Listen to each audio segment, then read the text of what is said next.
A recent telescopic observation has revealed something that challenges our understanding of the cosmos. The universe, which we long believed was around 14 billion light-years in diameter, is now understood to have a span of 93 billion light-years. By peering into a seemingly empty expanse of sky, the James Webb Telescope uncovered a staggering 800,000 galaxies that were previously hidden in the profound darkness.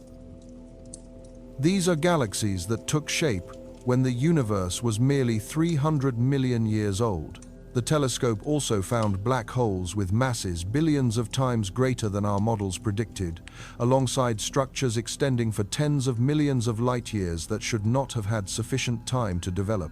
It seems our fundamental beliefs about the scale of the universe were incomplete. Light from one particular galaxy began its journey just 280 million years after the Big Bang.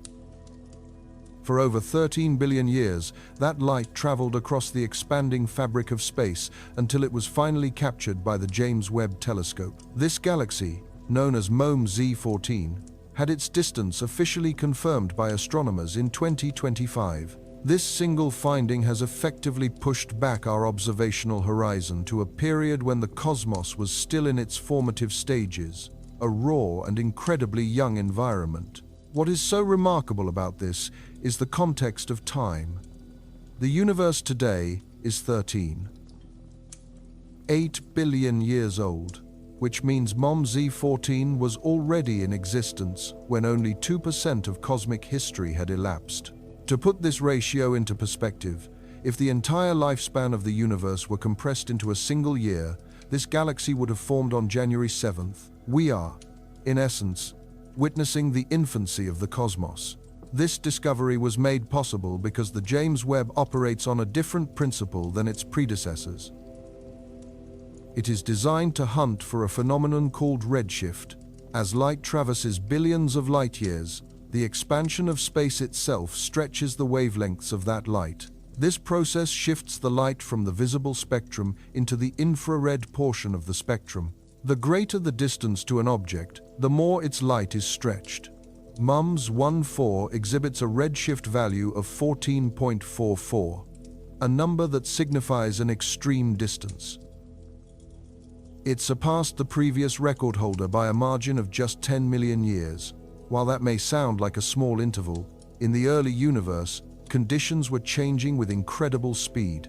What truly astonishes scientists is that MOM Z14 is not some faint, diminutive object. The galaxy is notably bright and is undergoing a period of intense star formation, a burst of rapid creation.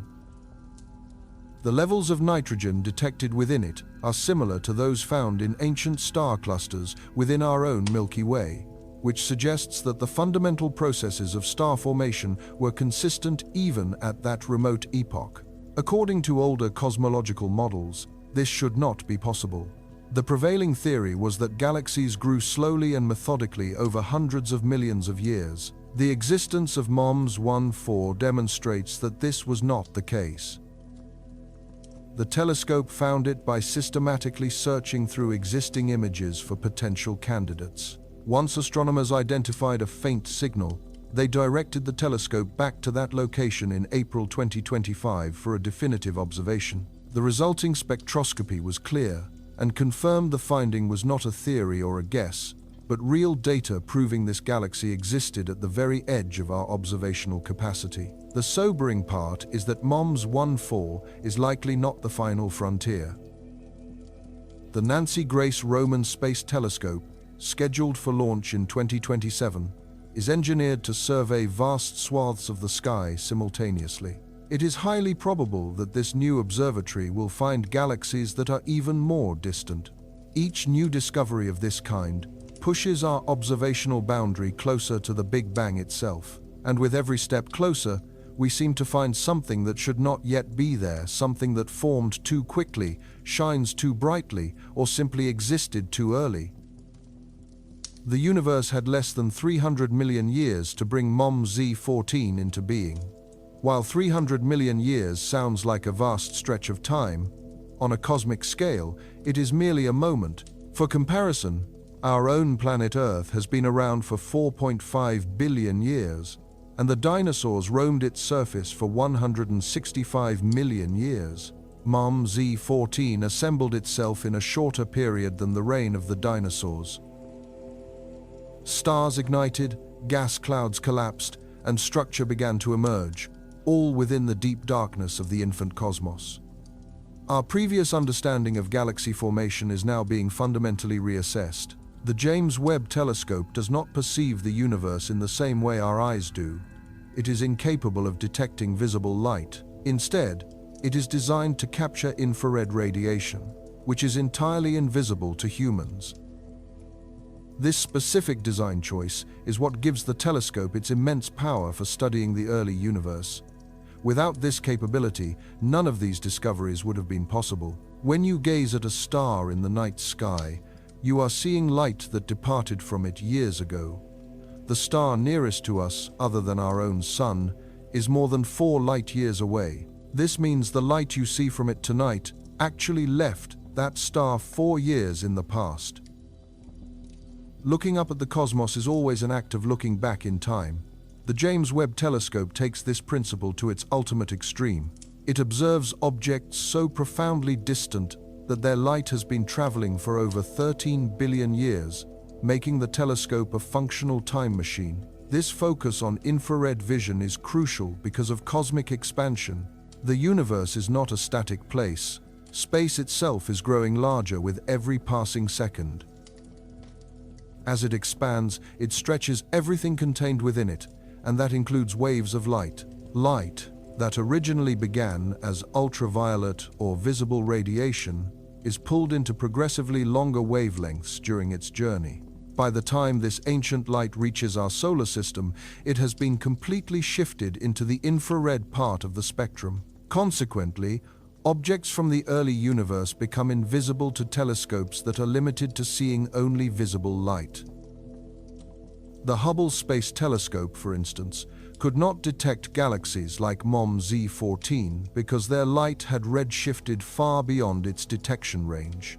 The James Webb Telescope is positioned at a special location known as Lagrange 2, or L2, approximately 930,000 miles from Earth. This orbital position keeps the telescope in the permanent shadow of both the Earth and our Sun, which is a critical requirement. Infrared sensors must be maintained at incredibly cold temperatures. If they were to heat up, they would generate their own infrared glow, a thermal noise that would completely overwhelm the faint signals arriving from distant galaxies. Webb's scientific instruments operate at a temperature of around -370 degrees Fahrenheit, a climate colder than the surface of Pluto. The telescope's primary mirror is an impressive 21 feet across and is constructed from 18 hexagonal segments, each coated with a thin layer of gold. Gold was chosen because it reflects infrared light more efficiently than any other material. Each of these segments can be individually adjusted by tiny motors, which allows the entire mirror to achieve a perfect focus. This level of precision enables Webb to gather light from objects that are 100 times fainter than what Hubble was capable of seeing. The process of finding these early galaxies begins when astronomers program Webb to observe specific patches of the sky for hours, or sometimes even for days. The longer the telescope stares at a single point, the more of its faint light it can collect. Photons that departed from galaxies billions of years ago arrive one by one, and Webb's sensitive detectors count them. Over this extended period of observation, an image slowly builds. Galaxies that would have remained invisible with a shorter exposure time gradually emerge with patience. Following this, the spectrograph instruments are used to analyze the collected light. These instruments split the light into its component wavelengths, producing what scientists refer to as a spectrum. Every chemical element emits light at very specific wavelengths, creating a unique signature or fingerprint. Hydrogen has a different fingerprint from helium, and oxygen looks distinct from carbon. By reading these spectral fingerprints, Webb can determine what a galaxy is made of, how fast it is moving, and, most critically, its distance from us. The redshift measurement is derived directly from these detailed spectra. The measurement of cosmic distance serves as a fundamental key to understanding the universe. What stands out is the immense scale of it all. Each deep field image captured by Webb unveils thousands of individual galaxies, and every one of them is a world humanity will never reach. These are places so profoundly distant that we are observing them as they existed when the cosmos itself was in its infancy. If you imagine pure nothingness, you have a sense of what the universe was like for its first several 100 million years. An absolute darkness pervaded everything. There were no stars and no galaxies, only vast clouds of hydrogen and helium gas adrift in the emptiness, gradually gathering together under the gentle persistence of gravity.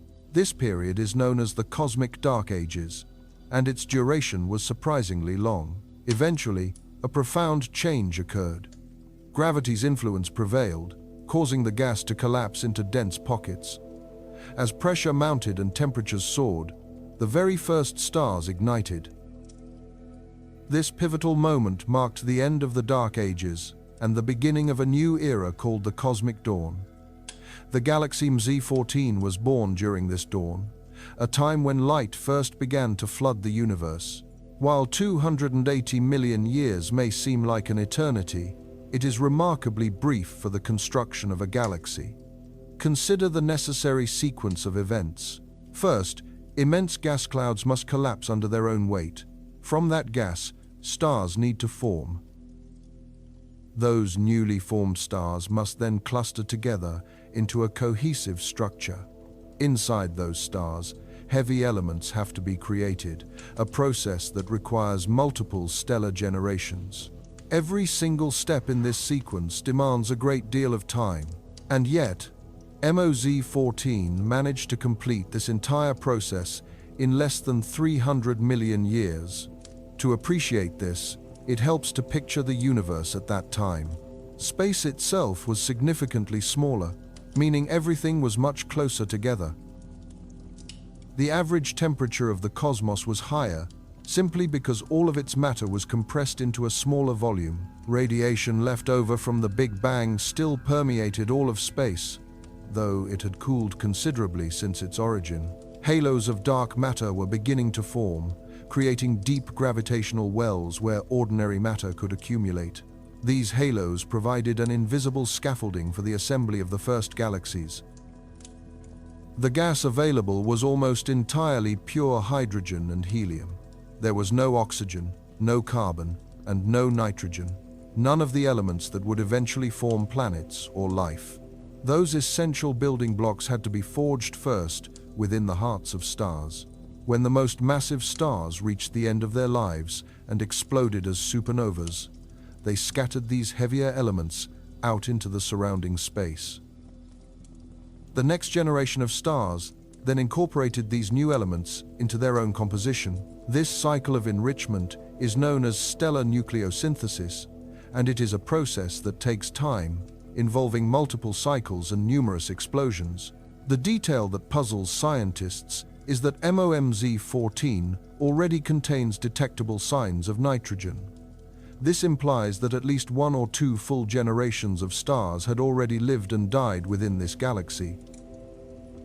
In a span of less than 300 million years, stars had to form, burn through all of their fuel, explode, enrich the gas around them, and then allow new stars to form from that enriched material.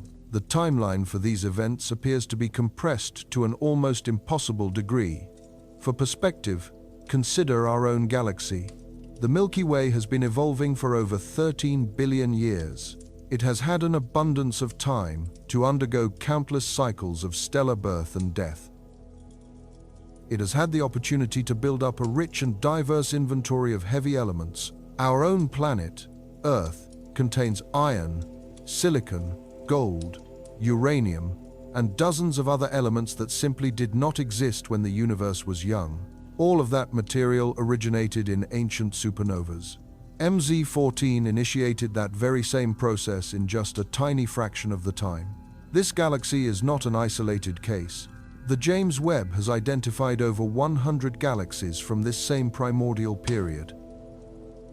Each one is exceptionally bright and is actively forming new stars.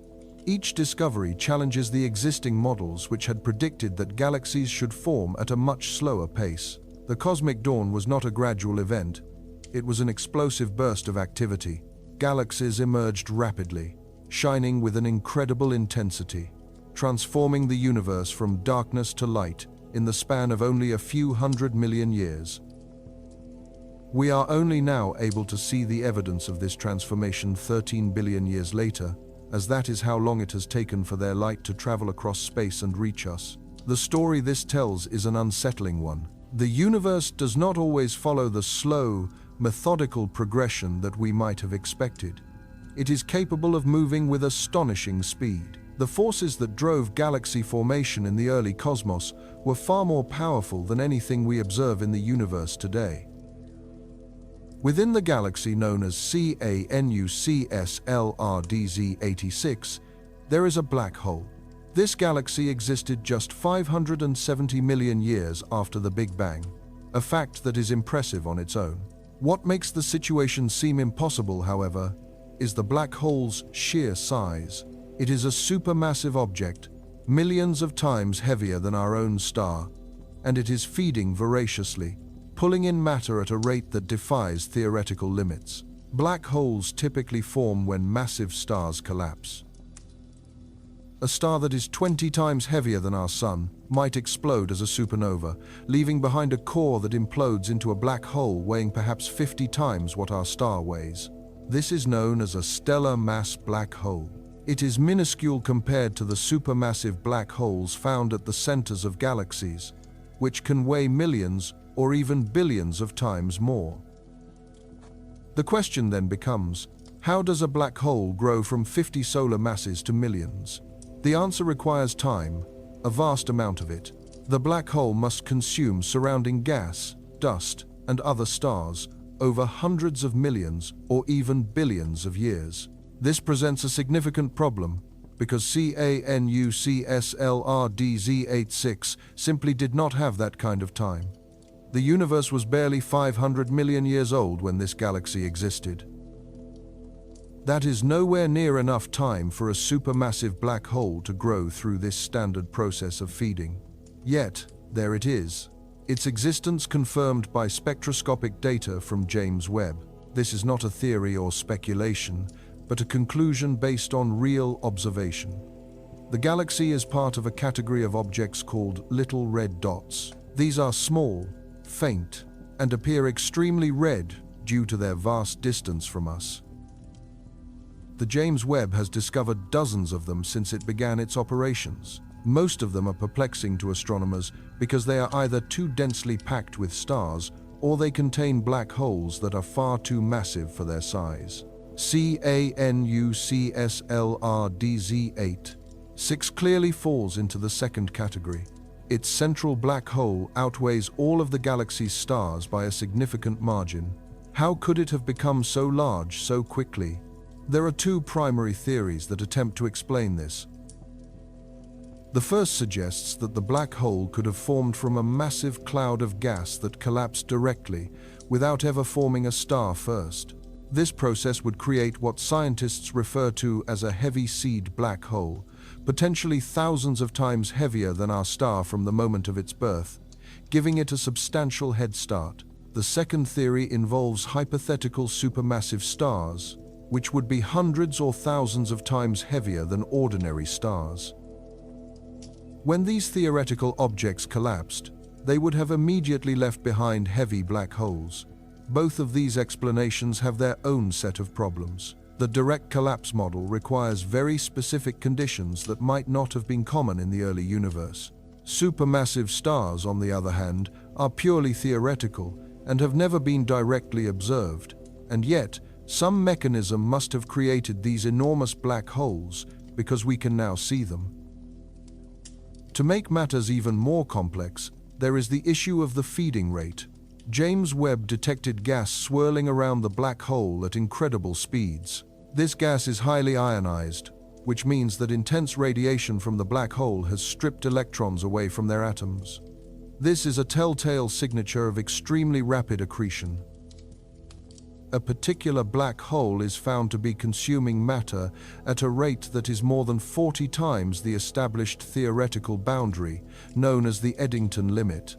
This limit represents the maximum speed at which a black hole should be able to accrete material before the pressure from its own radiation starts to repel the very substance it is trying to draw in. It is a concept worth pausing on, as the laws of physics impose a kind of cosmic speed limit on how fast black holes can feed. Yet this object, CANUCSLRDZ86, seems to be completely disregarding this rule. It is engorging itself, expanding at a remarkable velocity that should not be physically attainable. If its consumption continues at this pace, it is on a trajectory to become an immense entity in a cosmically short span of time. What presents a profound challenge to scientists are the broader implications of this discovery. If CANUCSLRDZ86 is not an isolated case, and if thousands or even millions of similar galaxies existed in the primordial universe, it would suggest that supermassive black holes must have formed far more rapidly and with greater ease than we have ever conceived. Their growth would not have been a gradual process over billions of years. Instead, they would have emerged early in cosmic history, intensely hungry and prepared to devour their surroundings. This paints a picture of the universe in its infancy as a place of rapid, intense activity where every principle we believe to govern the growth of black holes is being re-examined as the James Webb Space Telescope peers deeper into the distant past. Almost as soon as it began its mission, the James Webb started to identify these anomalies. They appeared as tiny, reddish smudges dispersed throughout its deep field imagery. Initially, astronomers presumed they were simply very distant, ordinary galaxies. However, the results from spectroscopy revealed a different story. These objects are far from normal. They are distinguished by being compact and exceptionally luminous, possessing properties that defy conventional understanding. According to standard cosmological models, these phenomena, which scientists have nicknamed little red dots, are forcing a rewrite of the established narrative of early galaxy evolution. To date, more than 100 of these enigmatic objects have been catalogued. They all seem to possess a set of common characteristics. First, they are notably small, much more so than typical galaxies from that same early epoch. Second, their distinct red color is a consequence of their light being stretched to longer wavelengths by the expansion of the universe. Third, they are incredibly bright, shining with a luminosity that seems disproportionate to their modest size. And fourth, they appear to harbor either extraordinarily dense clusters of stars or massive black holes that seem too large to be contained within them. The truly bizarre nature of these objects becomes clear when one tries to account for their brightness. If you were to calculate the stellar mass required to generate such intense light, the resulting figure would imply an impossible density. The stars would need to be packed so closely together that they would be in a constant state of collision and merging, a scenario not observed in any galaxy in the modern universe. The alternative explanation is that a supermassive black hole is the source of the light, but this presents its own paradox. In this case, the black hole would be far too massive for the galaxy that hosts it. In contemporary galaxies, a central black hole's mass typically accounts for about 0.1% of the total mass of its host galaxy. Within the little red dots, however, the black hole's mass can be comparable to the combined mass of all the stars in its galaxy. Both of these potential explanations shatter our existing models.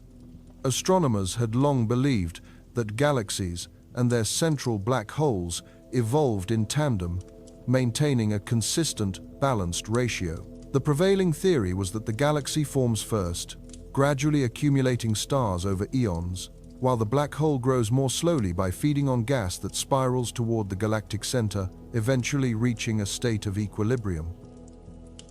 The little red dots suggest this relationship could be inverted, with the black hole achieving immense size first, overpowering the nascent galaxy around it. Another layer to this puzzle is just how many of them there are. Before the James Webb Telescope, astronomers might have anticipated finding only a small number of such unusual galaxies in the early cosmos. Instead, they are finding hundreds. These are not rare curiosities. They appear to be a common feature of the early universe. This suggests that the process responsible for their creation was not a random occurrence, but a standard element of cosmic evolution. Some researchers propose that the little red dots could be transitional objects. It is possible we are observing these galaxies during a brief, intense growth phase, where the central black hole is feeding voraciously, but the surrounding galaxy has not yet had time to develop. With the passage of time, the galaxy might accumulate more stars and evolve into a typical quasar, the brilliant galactic cores powered by supermassive black holes that are seen throughout cosmic history. If this hypothesis is correct, then the little red dots offer a fleeting glimpse into the adolescent stage that all galaxies may pass through before reaching maturity. Other scientists believe they could represent an entirely different pathway for galaxy formation. Perhaps some galaxies begin with the formation of a black hole, with the stars forming around it later. It is also possible that dark matter has a more significant role than we have appreciated, or that the conditions in the early universe uniquely permitted black holes to grow much faster than they can today. One thing has become certain. The little red dots are a persistent feature in our view of the early universe. Each new observation from the James Webb Telescope seems to uncover more of them. They are found at various cosmic distances, indicating that they existed throughout the first billion years of the universe's history and were not confined to a single, specific period. They were a widespread phenomenon. The most unsettling aspect of these discoveries is what they reveal about our scientific models. We have developed complex equations to describe the processes of galaxy formation and have run sophisticated computer simulations to validate them. These simulations consistently predicted a slow, methodical growth for galaxies. They forecasted that galaxies would form their stars over billions of years, and that their central black holes would remain relatively small in proportion to their hosts. The little red dots contradict all three of these predictions. The universe, in its youth, was not a patient place. It was a realm of chaotic, rapid, and intense creation. And these objects are the evidence, scattered across the heavens like cosmic enigmas awaiting a solution. The laws of physics establish clear limits. There are foundational rules that dictate how quickly black holes can accrete matter. These are not mere guidelines. They are direct consequences of the interplay between radiation pressure and gravitational forces. A black hole designated LID 568, however, is completely ignoring these established rules, and astronomers are struggling to understand how this is possible. This black hole resides at the heart of a dwarf galaxy, observed as it was 1.5 billion years after the Big Bang. It was studied by both the James Webb Space Telescope and the Chandra X-ray Observatory. The data from both instruments was unambiguous. LID 568 is feeding at a rate more than 40 times the Eddington limit. This limit, again, is the theoretical ceiling on how much matter a black hole can draw in before its own emitted radiation pushes that material away. The mechanism behind this limit is straightforward. As matter spirals toward a black hole, it forms a turbulent accretion disk around the event horizon. Intense friction within this disk heats the material to millions of degrees, causing it to emit powerful radiation, including X-rays. This radiation exerts an outward pressure. If too much material falls in too quickly, this radiation pressure can become strong enough to halt the inflow, effectively causing the black hole to choke itself and preventing it from feeding any faster. This process creates a natural speed limit for accretion. LID 568 is surpassing that limit by a factor of 40. Not by a small margin, not by double, but by 40 times. This is akin to a car with a maximum speed of 100 miles per hour somehow traveling at 4,000 miles per hour. The physics, as we understand it, should not permit this.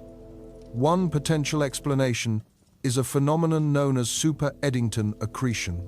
This can occur when matter falls into the black hole from all directions at once, overwhelming the outward radiation pressure by sheer volume. It is like trying to stop a tidal wave with a small fan. The immense force of the wave simply wins. Should a sufficient amount of gas fall toward a black hole all at once, the resulting radiation is unable to push the material away in time. In these moments, the black hole experiences a short and intense period of consumption. Such feeding frenzies are thought to be both uncommon and fleeting. It is not possible for a black hole to maintain this state of super-Eddington accretion for millions of years, as its local supply of gas would be exhausted. The significance of Li 568 lies in the fact that astronomers were able to observe it during this specific, brief phase. The observation provides a valuable snapshot of accelerated growth. This is precisely the type of event that could resolve how supermassive black holes achieved such immense sizes so quickly in the early universe. The mass of this particular black hole is on the smaller side for its class, measuring only a few million times more than our own star. This smaller scale is consistent with the young age of the cosmos when Li 568 was formed. What is less understandable, however, is its extraordinary brightness. The amount of energy radiating from its accretion disk is simply enormous. High-energy X-rays stream out into the cosmos, causing the surrounding gas to glow intensely from the heat. If this rate of feeding were to persist for just a few million years, the black hole's mass would double. Scientists theorize that occurrences like this may have been widespread in the nascent universe. Gas was far more dense in that era. Galaxies were still in the process of forming, their structures often chaotic and unstable. Under these conditions, huge clouds of gas could collapse directly onto young black holes, initiating episodes of super-Eddington feeding. Each of these bursts would contribute a significant amount of mass in a very short time. Through a series of such episodes, a black hole could potentially evolve from stellar mass to supermassive far more rapidly than standard accretion models permit. The James Webb Space Telescope's discovery of Li 568 is a crucial piece of this puzzle, offering tangible evidence for the theory. Prior to this finding, super-Eddington accretion was largely a hypothetical concept. Now, it has been directly observed and its properties measured, confirming that it does indeed occur. The central question has now shifted from whether this process is possible to how frequently it happened. The universe reveals itself to be more complex than our equations alone can describe. Black holes do not invariably adhere to the limits we have calculated for them. When the circumstances are right, they can surpass these established boundaries. And in the early cosmos, those ideal conditions might have been present nearly everywhere. Imagine holding a single grain of sand at arm's length against the night sky. The small patch that this grain conceals is home to nearly 800,000 galaxies. This is the stunning revelation from the Cosmos Webb survey, which came after the James Webb Telescope stared at one region of space for over 200 hours. The survey itself covered an area of 0.6 square degrees. To put this in perspective, the full moon occupies about 0.2 degrees of the sky, meaning the survey area is roughly 3 times the size of the full moon. On a cosmic scale, this is an incredibly small, microscopic sliver of the heavens. Yet within that tiny fraction, James Webb uncovered a number of galaxies that is difficult for most people to truly grasp. These 800,000 galaxies each contain billions, or even trillions, of stars. Each one is situated at a different distance from us, which corresponds to a different point in the universe's long history. Some are relatively close, showing us how galaxies appear in the more recent past. Others are so remote that their light began its journey to us over 13 billion years ago. The survey effectively produced a timeline of cosmic history, all contained within a single field of view. To collect this data, the Cosmos Webb project utilized both the near-infrared camera and the mid-infrared instrument on the James Webb Telescope. Astronomers selected the Cosmos field with purpose, as it contains very few stars or gas clouds in the foreground to obscure the view. This provides an exceptionally clear line of sight into the distant universe. While this same field has been studied by many other telescopes over time, including Hubble, James Webb's sensitivity to infrared light allowed it to perceive galaxies that Hubble could not detect at all. What makes this particular survey so revolutionary is its blend of both width and depth.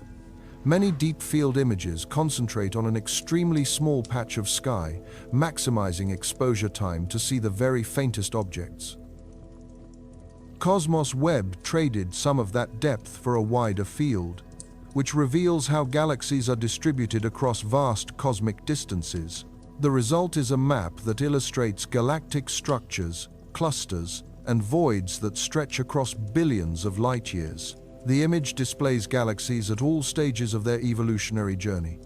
There are spiral galaxies with their elegant arms, and elliptical galaxies that appear smooth and uniform. We see irregular galaxies, their shapes twisted by gravitational encounters with neighbors. There are even galaxies captured in the very act of merging, their structures becoming distorted as they collide. And scattered throughout are countless little red dots from the early universe, appearing like faint embers from the cosmic dawn. One of the more surprising discoveries was the sheer quantity of these early galaxies.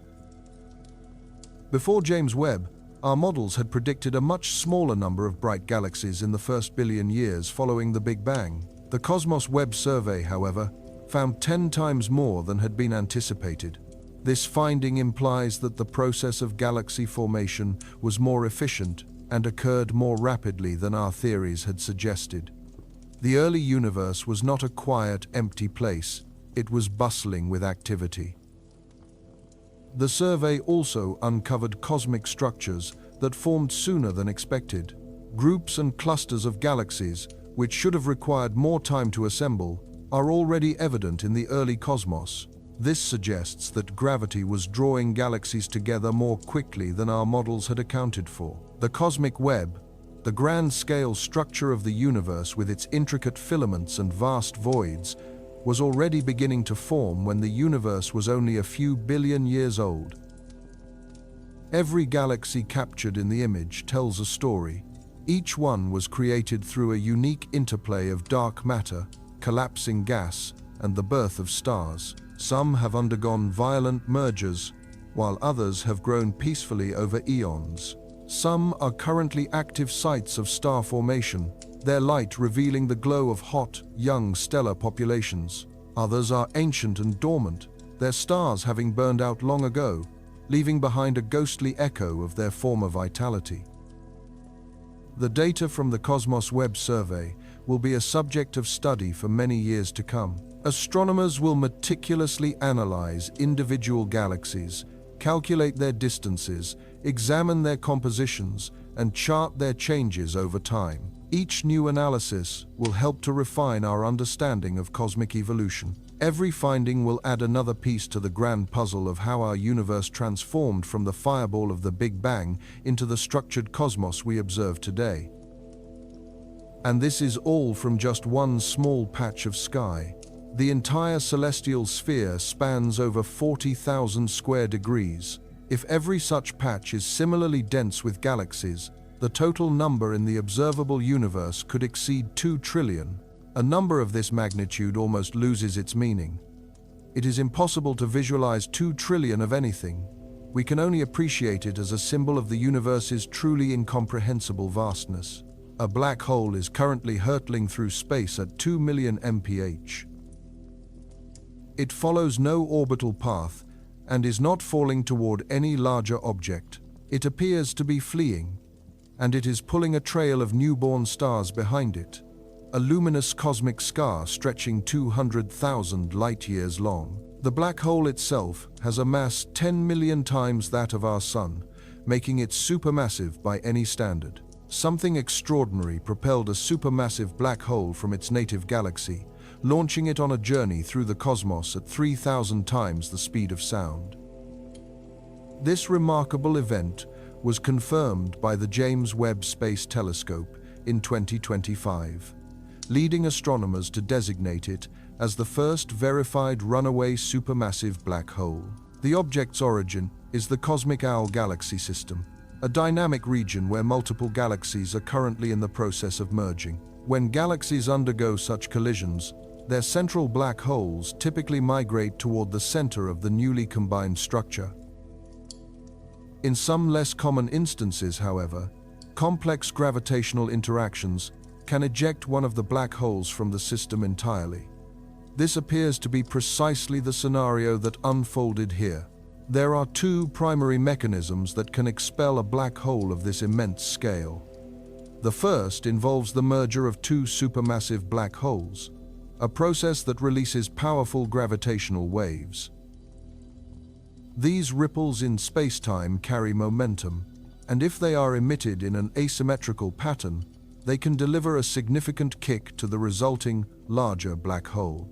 The effect is a powerful recoil, pushing the newly formed object in the opposite direction at tremendous speed. These velocities can climb to thousands of miles per second, which is more than sufficient to overcome the gravitational pull of the host galaxy. A second method requires the interaction of three black holes. If a galaxy merger introduces a third black hole into a system that already contains a binary pair at its core, the resulting gravitational dance becomes highly unstable. This classic three-body problem has no long-term stable solution, inevitably leading to one of the three objects being violently slingshotted out into space. In this chaotic exchange, one black hole is always the loser and is ultimately ejected. The James Webb Telescope was able to observe this particular runaway black hole by detecting a bow shock forming ahead of it. As the object plows through the thin intergalactic gas at such an incredible velocity, it compresses the material in its path, generating a shockwave much like the one created by a boat moving through water. This compressed gas is heated to incandescence, causing it to glow. The telescope also imaged a distinct trail stretching out behind the black hole, a long, narrow filament where the disturbed gas is collapsing and igniting into new stars. The passage of the black hole has triggered a cascade of star formation along its entire trajectory. This phenomenon is entirely unprecedented. Never before have we witnessed stars being born in the wake of a fleeing black hole. The process is driven by the object's immense gravity, which squeezes the ambient gas as it moves past, inducing its collapse. A stream of new stars now illuminates the path of the departing giant. This trail is visible to us because these young stars are exceptionally bright, shining intensely in ultraviolet and visible light, which is then redshifted into the infrared portion of the spectrum by the time it completes its long journey to Earth. The velocity of this object is difficult to comprehend, reaching 2 million mph. In a single second, the black hole travels more than 500 meters. It could cross the distance separating our Earth from the Moon in less than 2 minutes. At its current speed, it will eventually escape the cosmic owl system completely, destined to wander the vast emptiness of intergalactic space as a rogue object. While galaxies lacking a central black hole are an anomaly, this one is on the verge of losing its own.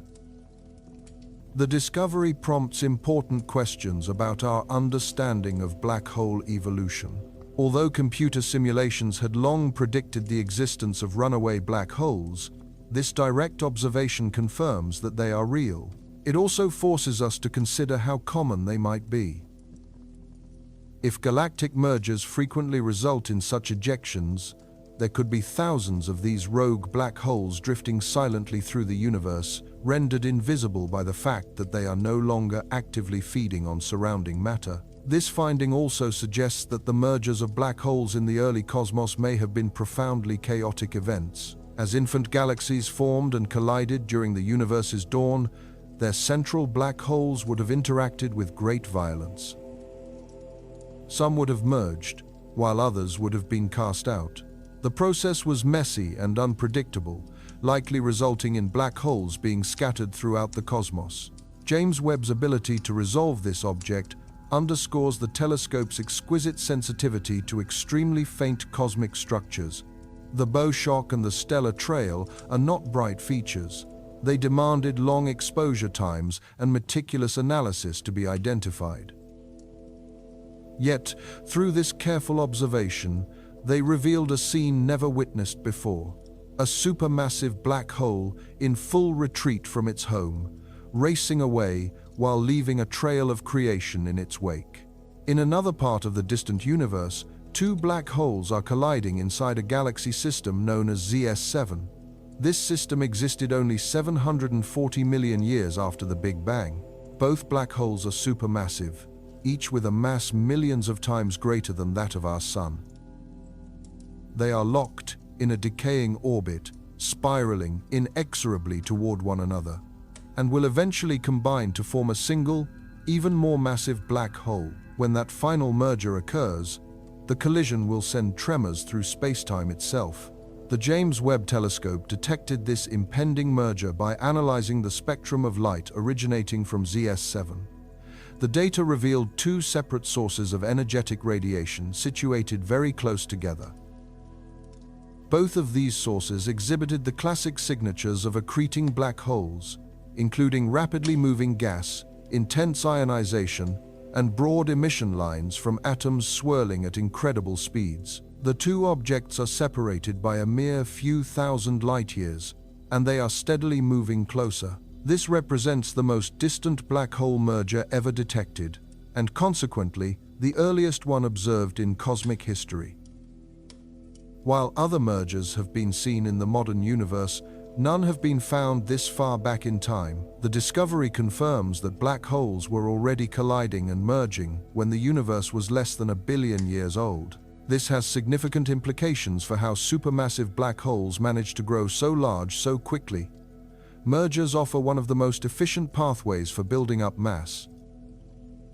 Instead of slowly accumulating gas over millions of years, two black holes can combine their masses in a single, dramatic event.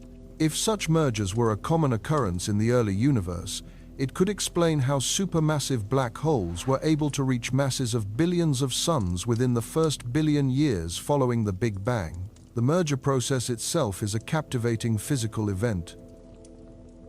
As two black holes orbit each other, they radiate gravitational waves, which are the ripples in space-time first predicted by Einstein's theory of general relativity. These waves carry energy away from the system, which in turn causes the orbits of the black holes to decay. The pair spirals closer and closer together, moving faster and faster until they finally collide. The final stage of the merger unfolds in a fraction of a second, releasing more energy than all the stars in the visible universe combined. With our current technology, we are unable to detect the gravitational waves from ZS7. After traveling for over 13 billion light-years, the waves are simply too faint for our instruments to register. However, future observatories will have this capability. The Laser Interferometer Space Antenna, or LISA, which is scheduled for launch in the 2030 seconds, is being designed specifically to detect the gravitational waves from supermassive black hole mergers. Once it becomes operational, LISA will be able to observe events like the one in ZS7 on a routine basis. What makes this particular discovery so critical is that it provides a preview of what LISA will find. Before James Webb identified mergers in the early universe, scientists believed that events like the one in ZS7 would be quite rare. We now know that such mergers were common. This suggests that LISA will detect far more gravitational wave events from the dawn of time than was initially predicted. In the universe's infancy, the frequency of black hole mergers was considerably greater than our models had predicted. Such an event also offers profound insights into the evolution of galaxies. The object designated ZS7 originated from the collision and subsequent combination of two separate galaxies. During this galactic merger, The supermassive black holes from each galaxy begin a slow descent toward the heart of the newly formed structure. This gravitational process is known as dynamical friction. As the black holes move through the dense environment of stars and gas, they shed energy, causing them to spiral closer to one another. In time, they settle into a stable binary pair before finally coalescing into a single, larger black hole. This entire sequence is a common occurrence throughout the long history of the cosmos. Galaxies are in a constant state of interaction and collision. Our own Milky Way is currently on a trajectory to collide with the neighboring Andromeda galaxy, an event projected to occur in roughly 4 billion years. When that happens, their central black holes will also embark on a similar path toward an eventual merger. The very same process we observe in the distant past with ZS7 is a preview of what awaits our own galaxy in the far future. The gravitational waves generated by the ZS7 merger began their journey 13 billion years ago. They have been propagating through the fabric of spacetime ever since, their wavelengths stretching as the universe itself expanded. By the time an observatory like LISA can detect these ripples, they will have transformed into long-wavelength signals, observable only by detectors positioned in space. Encoded within these waves is a wealth of information about the black holes, including their masses, their rates of spin, and the intricate dynamics of their final moments together. Future astronomers will be able to decipher this information, revealing details that even an instrument like the James Webb Space Telescope cannot see. Another remarkable object is a galaxy identified as JADESGSZ140. It was already in existence just 290 million years after the Big Bang. The James Webb Telescope measured its luminosity and found that it is creating stars at a truly astonishing rate. This galaxy is generating new stellar mass at a pace 100 times faster than our models suggested was possible for a galaxy of its age. The formation of stars is fundamentally dependent on the availability of gas. Great clouds of hydrogen collapse under their own gravity, compressing until their cores reach temperatures of 10 million degrees. At this critical threshold, nuclear fusion ignites. Hydrogen atoms begin to fuse into helium, releasing immense amounts of energy in the process, and a new star is born. This entire cycle, from the initial collapse to the star's ignition, unfolds over millions of years. It also depends on a precise set of conditions. The gas must possess sufficient density, and it must also be cool enough to allow gravity to take hold. Furthermore, turbulence within the cloud must not be so great as to prevent the collapse. In the contemporary universe, galaxies tend to form stars at a relatively modest pace. The Milky Way, for instance, produces about 3 new stars each year. While that may sound like a high number, it is quite low when compared to the hundreds of billions of stars our galaxy already contains. This low star formation rate relative to the total stellar mass is characteristic of mature galaxies. The majority of their primordial gas has either been converted into stars or has been ejected from the galaxy by powerful stellar winds and supernova explosions. JADESGSZ140, however, is a completely different case. It is manufacturing stars at a rate that would correspond to the mass of hundreds or even thousands of new stars every year. For a galaxy so young and so small, this level of activity is extreme. It implies that the entire galaxy is functioning as a cosmic furnace for star formation, with clouds of gas collapsing simultaneously throughout its entire volume. The question, then, is what drives this intense activity? One leading theory points to cold streams of gas flowing into the galaxy from the surrounding cosmic web. In the early universe, the distribution of gas was unlike what we see today. Halos of dark matter acted as deep gravitational wells, drawing in gas from enormous distances. This gas would then flow along vast cosmic filaments, streaming into young galaxies much like rivers feeding into a lake. This constant influx of material would have provided an unending supply of the raw ingredients needed for star formation. An alternative explanation is that the galaxy may have recently undergone a merger, When two galaxies collide, their respective clouds of gas slam into each other, which can trigger enormous bursts of star formation. The collision violently compresses the gas, initiating a widespread collapse into new stars. During these events, star formation rates can increase by a factor of 10 or more. It is possible that JADESGSZ140 was observed in the midst of just such a starburst. The galaxy's brightness presents another puzzle. Young stars are intensely hot and luminous, emitting vast quantities of ultraviolet light. This powerful radiation heats the surrounding gas, causing it to glow brightly. The combination of these effects makes the galaxy shine. Yet, JADESGSZ140 is even more luminous than would be expected, even when accounting for its high rate of star formation.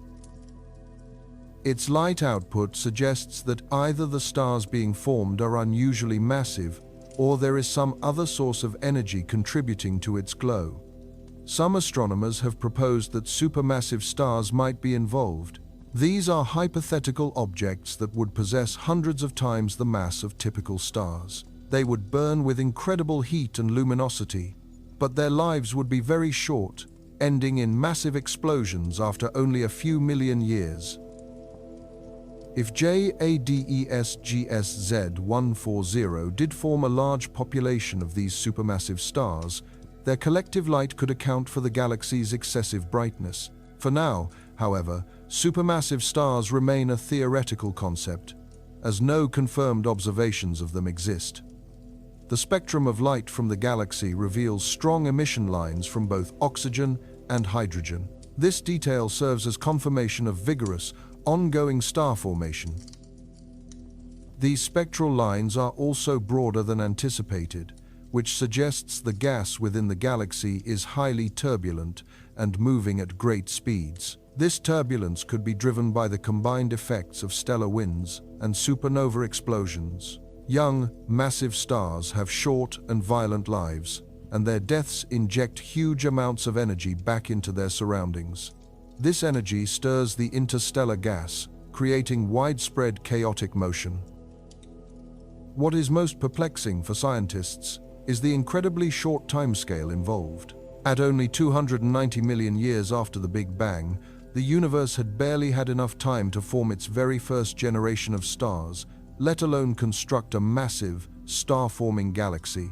JADESGSZ140 should still be in its infancy, just beginning the process of assembly. Instead, it appears fully active, producing stars at a breakneck speed.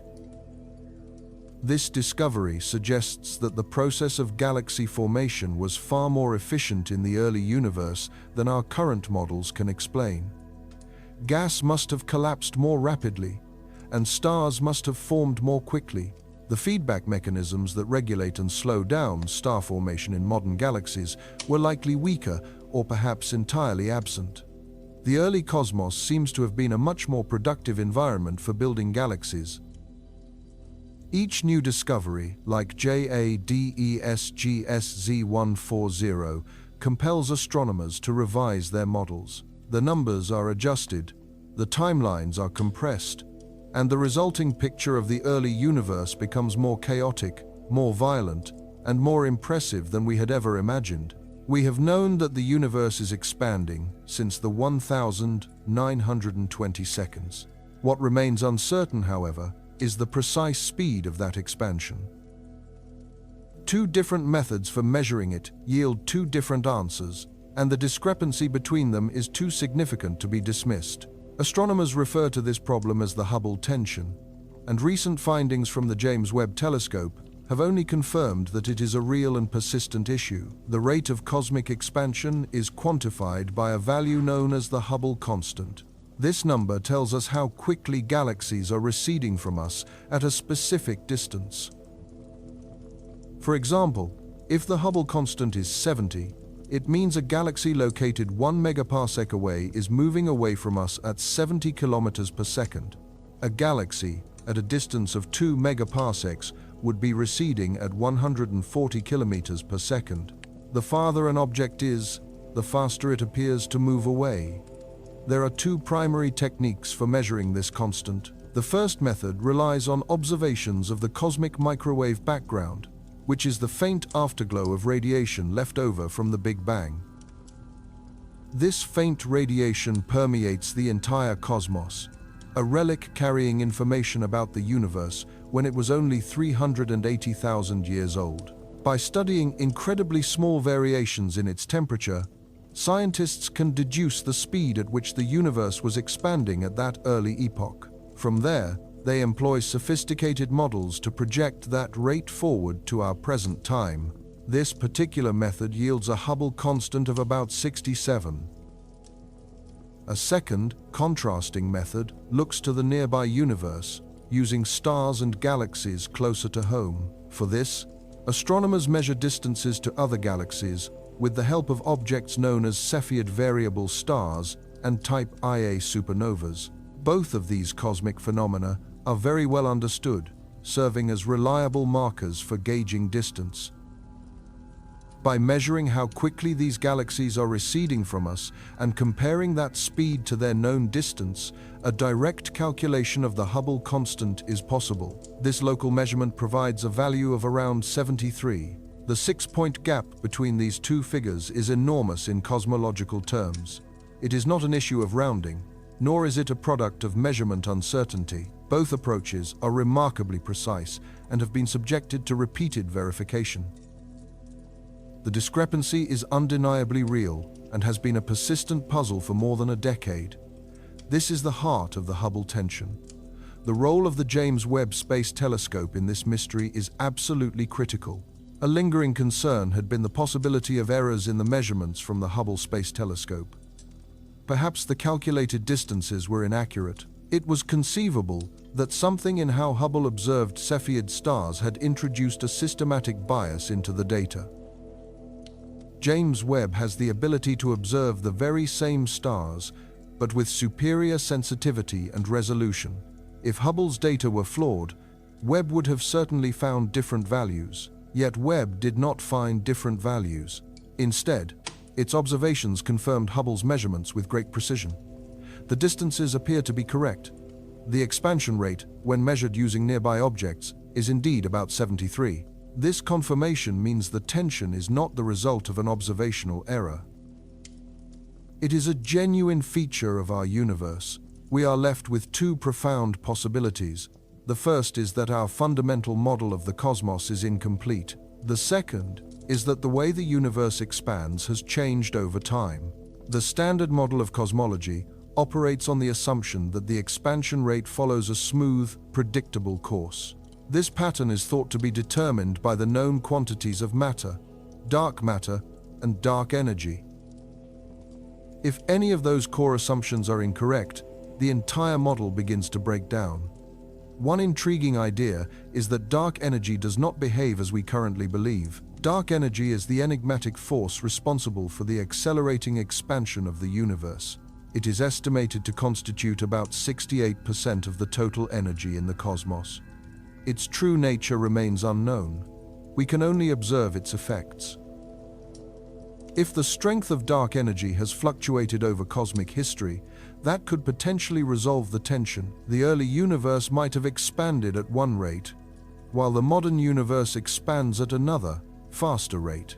Another possibility is the existence of a completely unknown component of the universe that we have not yet detected. This could be some new form of energy or matter that influences cosmic expansion. Such a find would be a monumental discovery, akin to learning we have been missing a key ingredient in the recipe of the cosmos all along. Or perhaps the issue lies with the analysis of the cosmic microwave background itself. It is conceivable that the models used to interpret that ancient light are flawed. If the early universe was different from what we assume, then any projection to the present day would naturally be inaccurate. The Hubble tension stands as one of the most significant puzzles in modern cosmology. It strongly suggests that our comprehension of the universe is not yet whole.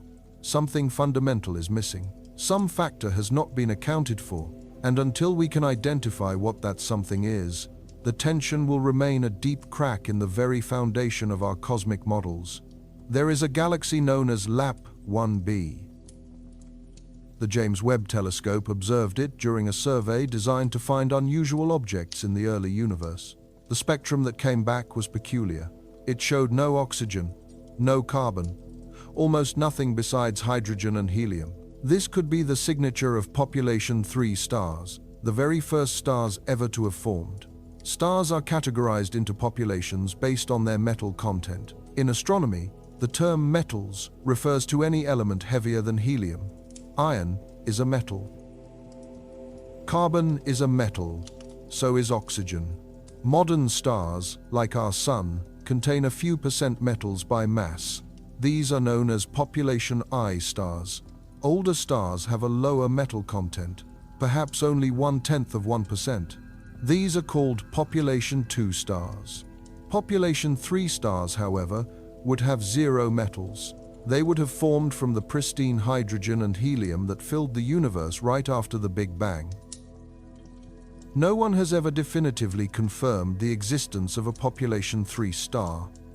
They must have existed, but they would have died billions of years ago. These primordial stars would have been incredibly massive, burning through their fuel in only a few million years before exploding as supernovas. Those powerful explosions scattered the first heavy elements across space, seeding the cosmos with the raw materials for the next generation of stars. Every star we see today, our own included, contains metals forged inside those long-vanished population 3 stars. Finding them is exceptionally difficult because they are so ancient. Any population 3 stars still shining would be located in the most distant galaxies, visible to us only as they were in the early universe. Their light would be extraordinarily faint and stretched to longer, redder wavelengths by cosmic expansion.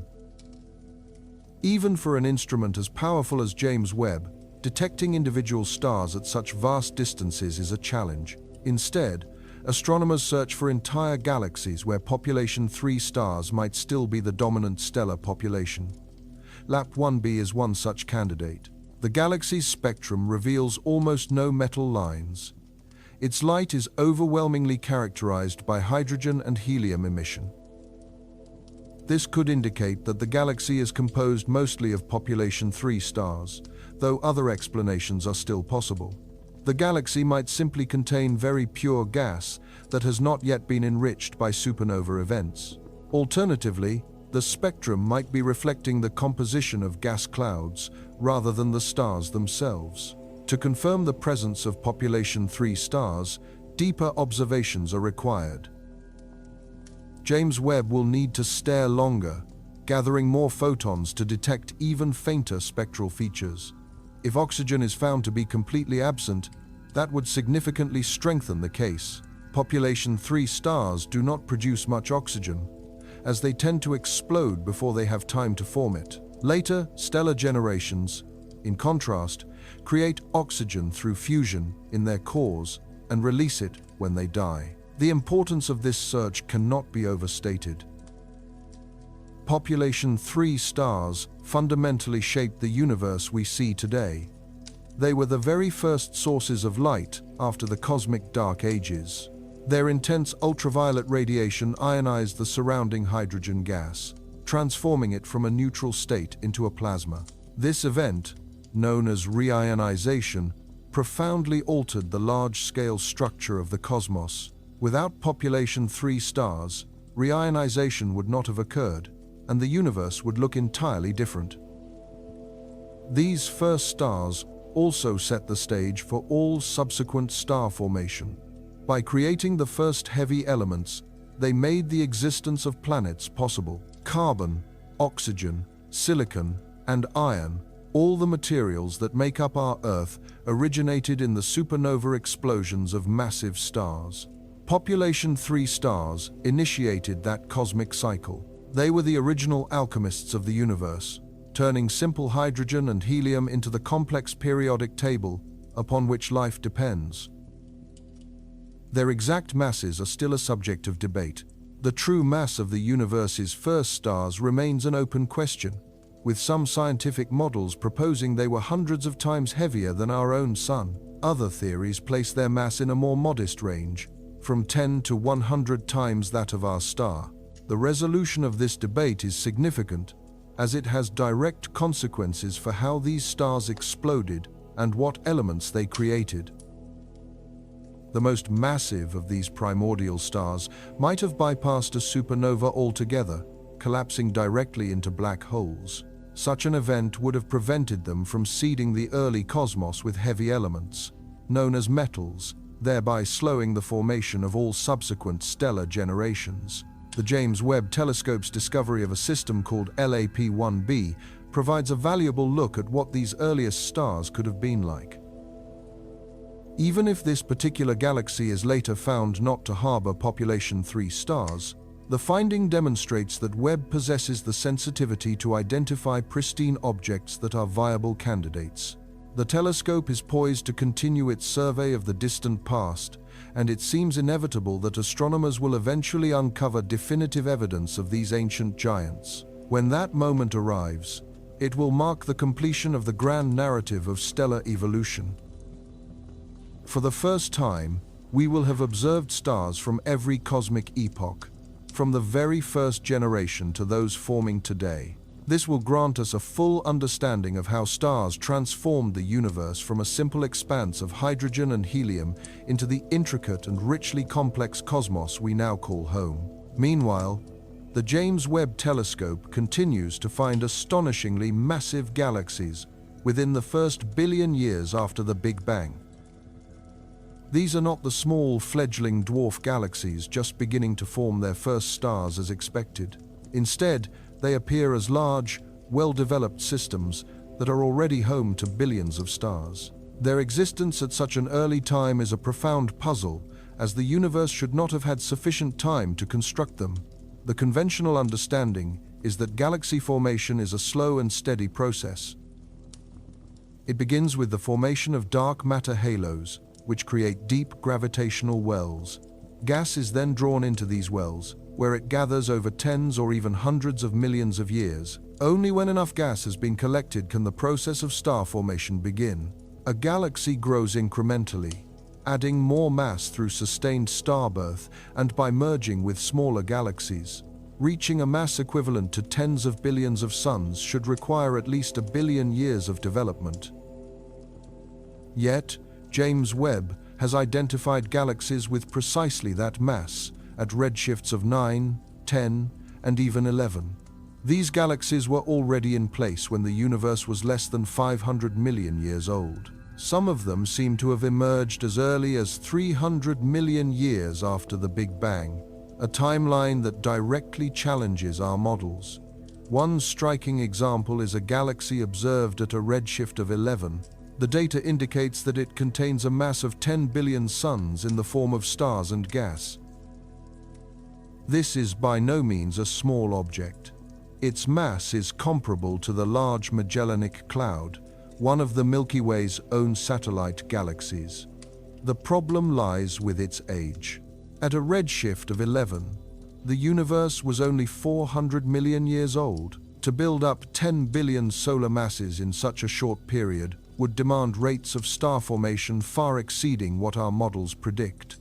What's more, these galaxies are not just massive, they also appear remarkably mature.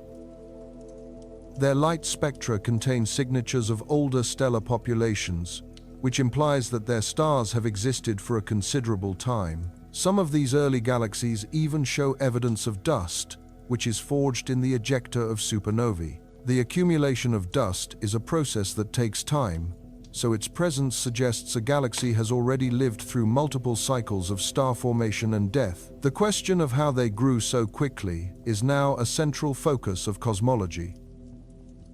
One proposed idea involves exceptionally efficient star formation.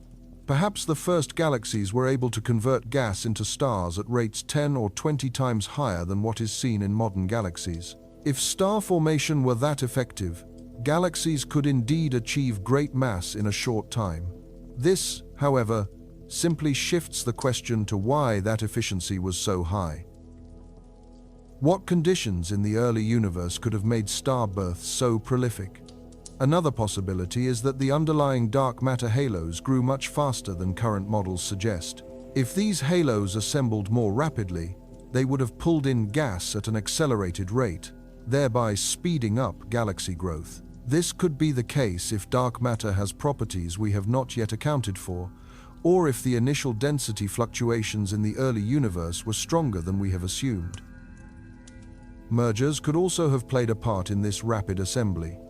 If small galaxies formed very early and then merged at a high rate, they could have combined their mass to create larger systems in less time.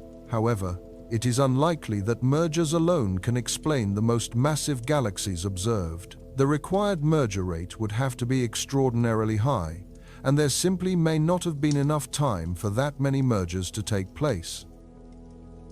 Some researchers have wondered if the observations are being misinterpreted. It is conceivable that the masses are being overestimated because the galaxies contain extremely bright stars or active black holes, which can mimic the light from a much larger population of stars. If this were true, the actual stellar mass would be lower, making the galaxies less of a cosmological problem. However, spectroscopic analysis generally rules out this explanation. The light from stars has a very different signature than the light from accreting black holes, and most of these galaxies show spectra that are clearly dominated by starlight. The discovery of these massive early galaxies is compelling cosmologists to rethink their models of galaxy formation. The fundamental equations that describe how structure forms in the universe might require adjustment. The parameters that govern the efficiency of star formation may need to be revised. Or perhaps there is entirely new physics at work, something we had not previously considered simply because we never had observations that could peer this deep into the early universe. Every massive galaxy that James Webb finds adds another layer to the puzzle. Each one pushes the boundaries of what we thought was possible, suggesting that the early universe was more dynamic, more active, and more capable of rapid growth than we ever imagined. If you were to hold a single grain of sand at arm's length against the night sky, the tiny area it covers would contain over 10,000 galaxies. This is not a poetic exaggeration. It is the reality revealed when the James Webb Telescope stared at the galaxy cluster SMACS 0723 for 12.5 hours. The resulting image covers a patch of the heavens so small that a pinhead could block it from view. Yet, within that minuscule slice of the cosmos, the universe unveils its true and staggering scale. Galaxies crowd the frame, overlapping and mingling in a cosmic tapestry. Some are bright, structured spirals, while others are faint, ethereal smudges, barely visible against the deep black of space. A few are so incredibly distant that their light has traveled for over 13 billion years to finally reach the telescope's mirror. The galaxy cluster SMACS 0723 itself is located about 4 billion light-years away. This cluster is a colossal structure, containing hundreds of galaxies all bound together by their mutual gravity. The immense, combined mass of all those galaxies profoundly warps the fabric of space-time around them, creating what is known as a gravitational lens. This lens bends and magnifies the light from galaxies located far behind the cluster, allowing James Webb to see objects that would otherwise be far too faint and distant to detect. Gravitational lensing is one of nature's own tricks for revealing the distant universe. It was a phenomenon predicted by Einstein in his equations of general relativity. His theory described how massive objects curve space-time, and how light traveling through that curved space-time must follow a bent path. The effect is much like the way a glass lens bends light to form a focused image. The immense galaxy cluster functions as a natural magnifying glass for the cosmos, allowing us to see galaxies that lie much farther away. In this remarkable image, some of these distant galaxies appear visibly warped and elongated, smeared into long, graceful arcs by the powerful effect of gravitational lensing. What we see as an arc is, in fact, the light from a single galaxy that has been bent on its journey around the cluster. Through a careful analysis of this distortion, astronomers are able to deduce a galaxy's distance from us, and even calculate its mass. The intriguing detail is that the greater the distortion, the more massive the lensing cluster must be, and the more remote the background galaxy is. The most indistinct objects captured in this view are also the most ancient. The light we see from them began its journey when the universe itself was less than 1 billion years old. These primeval galaxies have a reddish hue because their light has been stretched during its long voyage through an expanding universe. What was once emitted as ultraviolet radiation has shifted all the way into the infrared portion of the spectrum. The sensors aboard the James Webb Space Telescope are specifically engineered to perceive this exact type of light, which makes the observatory exceptionally well suited for discovering the universe's oldest structures. Each galaxy visible in the frame tells its own unique story. Some are young and vibrant, actively forging new stars. Others are ancient and quiescent, their stellar populations slowly fading into darkness. There are galaxies that have undergone colossal mergers, twisting them into new forms, while others have evolved in quiet isolation, remaining undisturbed for billions of years. The sheer diversity on display is extraordinary. No two galaxies are precisely alike. This deep field image also reveals the grand architecture of the universe on its largest scales. Galaxies are not scattered at random across space. Instead, they gather together in groups and long chains, weaving a vast and intricate cosmic web. The filaments of this web can stretch for hundreds of millions of light-years, separating immense, empty regions known as voids. The SMACS 0723 cluster is situated at a critical juncture in this web, a nexus where multiple filaments converge. James Webb was able to capture this image in a mere 12.5 hours of observation. To achieve a comparable level of depth, the Hubble Space Telescope required weeks of exposure time. This dramatic increase in efficiency means that James Webb can survey much larger sections of the sky in far less time, uncovering more galaxies and helping to build a more complete picture of cosmic history. This image, however, is only a starting point. Astronomers will likely spend years meticulously analyzing its contents, measuring the distinct properties of individual galaxies, calculating their distances, and studying how populations of galaxies have changed over cosmic time. Every single galaxy offers a wealth of clues about star formation, the enrichment of chemical elements, and the fundamental processes that govern cosmic evolution. What makes this image so profound is the perspective it offers on scale. That tiny sliver of the sky, no bigger than a grain of sand held at arm's length, contains thousands of individual galaxies. The entire celestial sphere is composed of over 40,000 square degrees.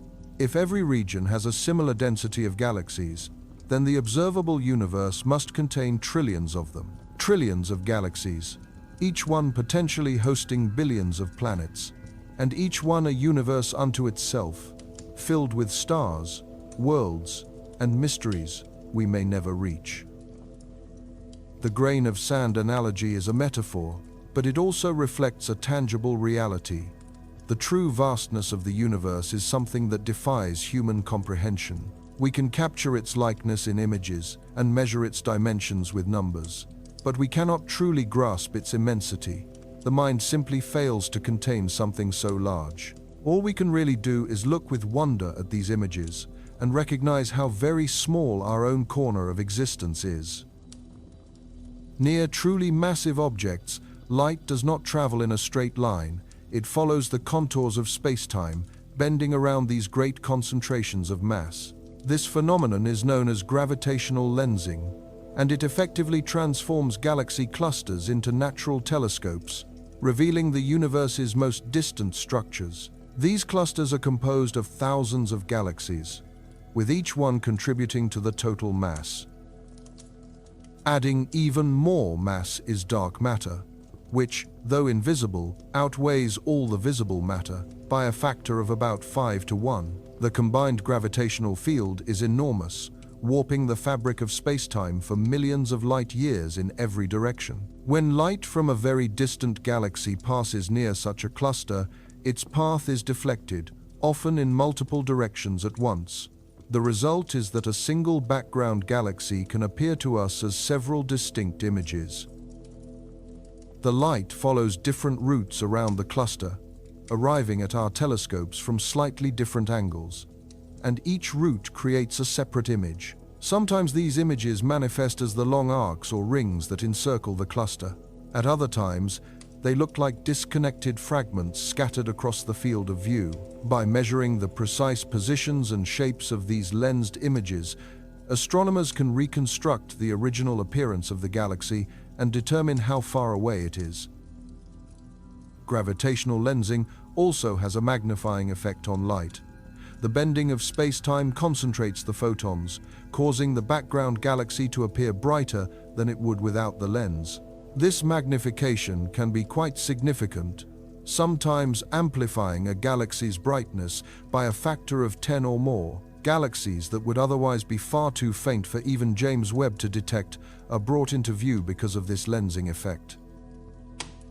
One of the most famous examples of this is the cosmic horseshoe, a nearly complete ring formed by a distant galaxy being lensed by a closer galaxy cluster. This ring is not a physical object, it is an optical illusion. It is the image of a single galaxy, stretched and wrapped around the powerful gravitational field of the cluster. Without this lensing, the galaxy would be just a tiny, faint smudge. With it, the galaxy becomes a spectacular arc, visible across the cosmos. James Webb leverages gravitational lensing to push its observations deeper into space than would otherwise be possible. By targeting galaxy clusters that are known to produce strong lensing effects, the telescope can see galaxies from the first few 100 million years after the Big Bang. These galaxies are so distant and faint that they would remain invisible without the natural magnification provided by the clusters. One of the challenges of working with lensing is that the process inherently distorts the image. The galaxy's true shape is stretched, twisted, and sometimes broken into multiple pieces. Reconstructing its original appearance requires the use of sophisticated models that can account for the mass distribution within the cluster.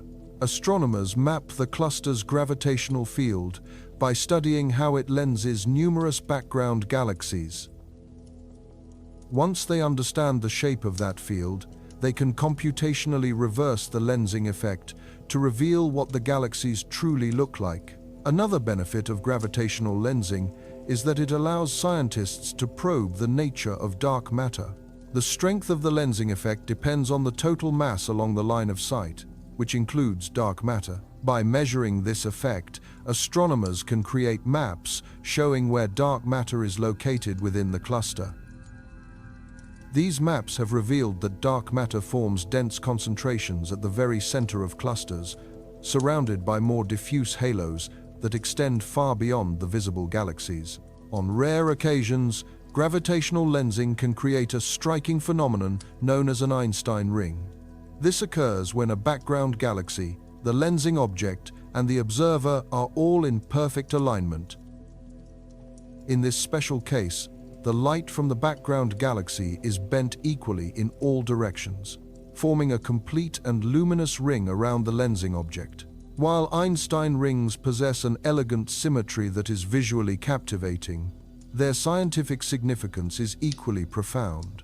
The radius of one of these luminous circles is directly related to the mass of the intervening object, offering a remarkably precise way to calculate a galaxy cluster's total weight.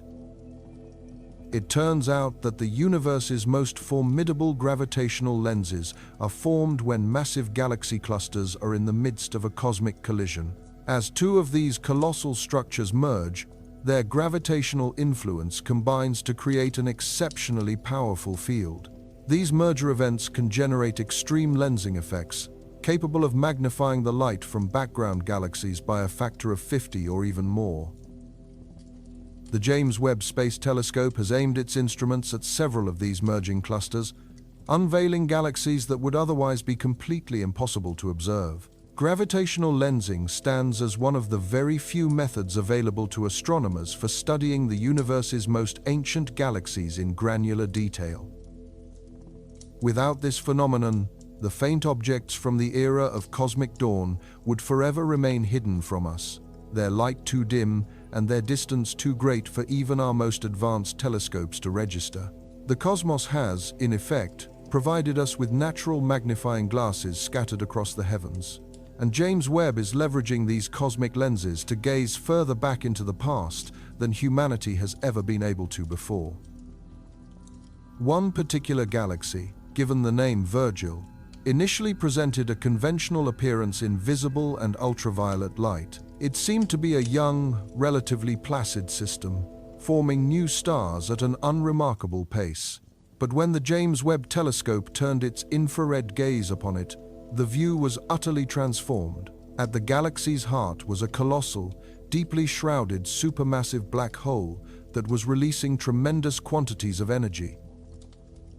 This central engine had been invisible in ordinary light because it was obscured by dust. Immense, thick clouds of this material enveloped the black hole, effectively absorbing its ultraviolet and visible radiation. As the dust absorbed this energy, it heated up and re-emitted it in the form of infrared light, which is precisely what the instruments aboard James Webb are engineered to detect. This capability is why the telescope can perceive what other observatories have missed. It peers into regions where others are blind.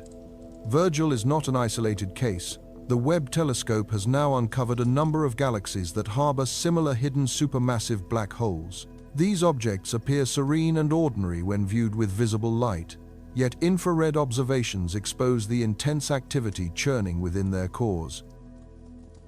The black holes are in a state of rapid feeding, pulling in surrounding gas and dust, but the very material fueling them also blocks their light from escaping at visible wavelengths. This finding carries significant weight for our understanding of black hole demographics across the cosmos.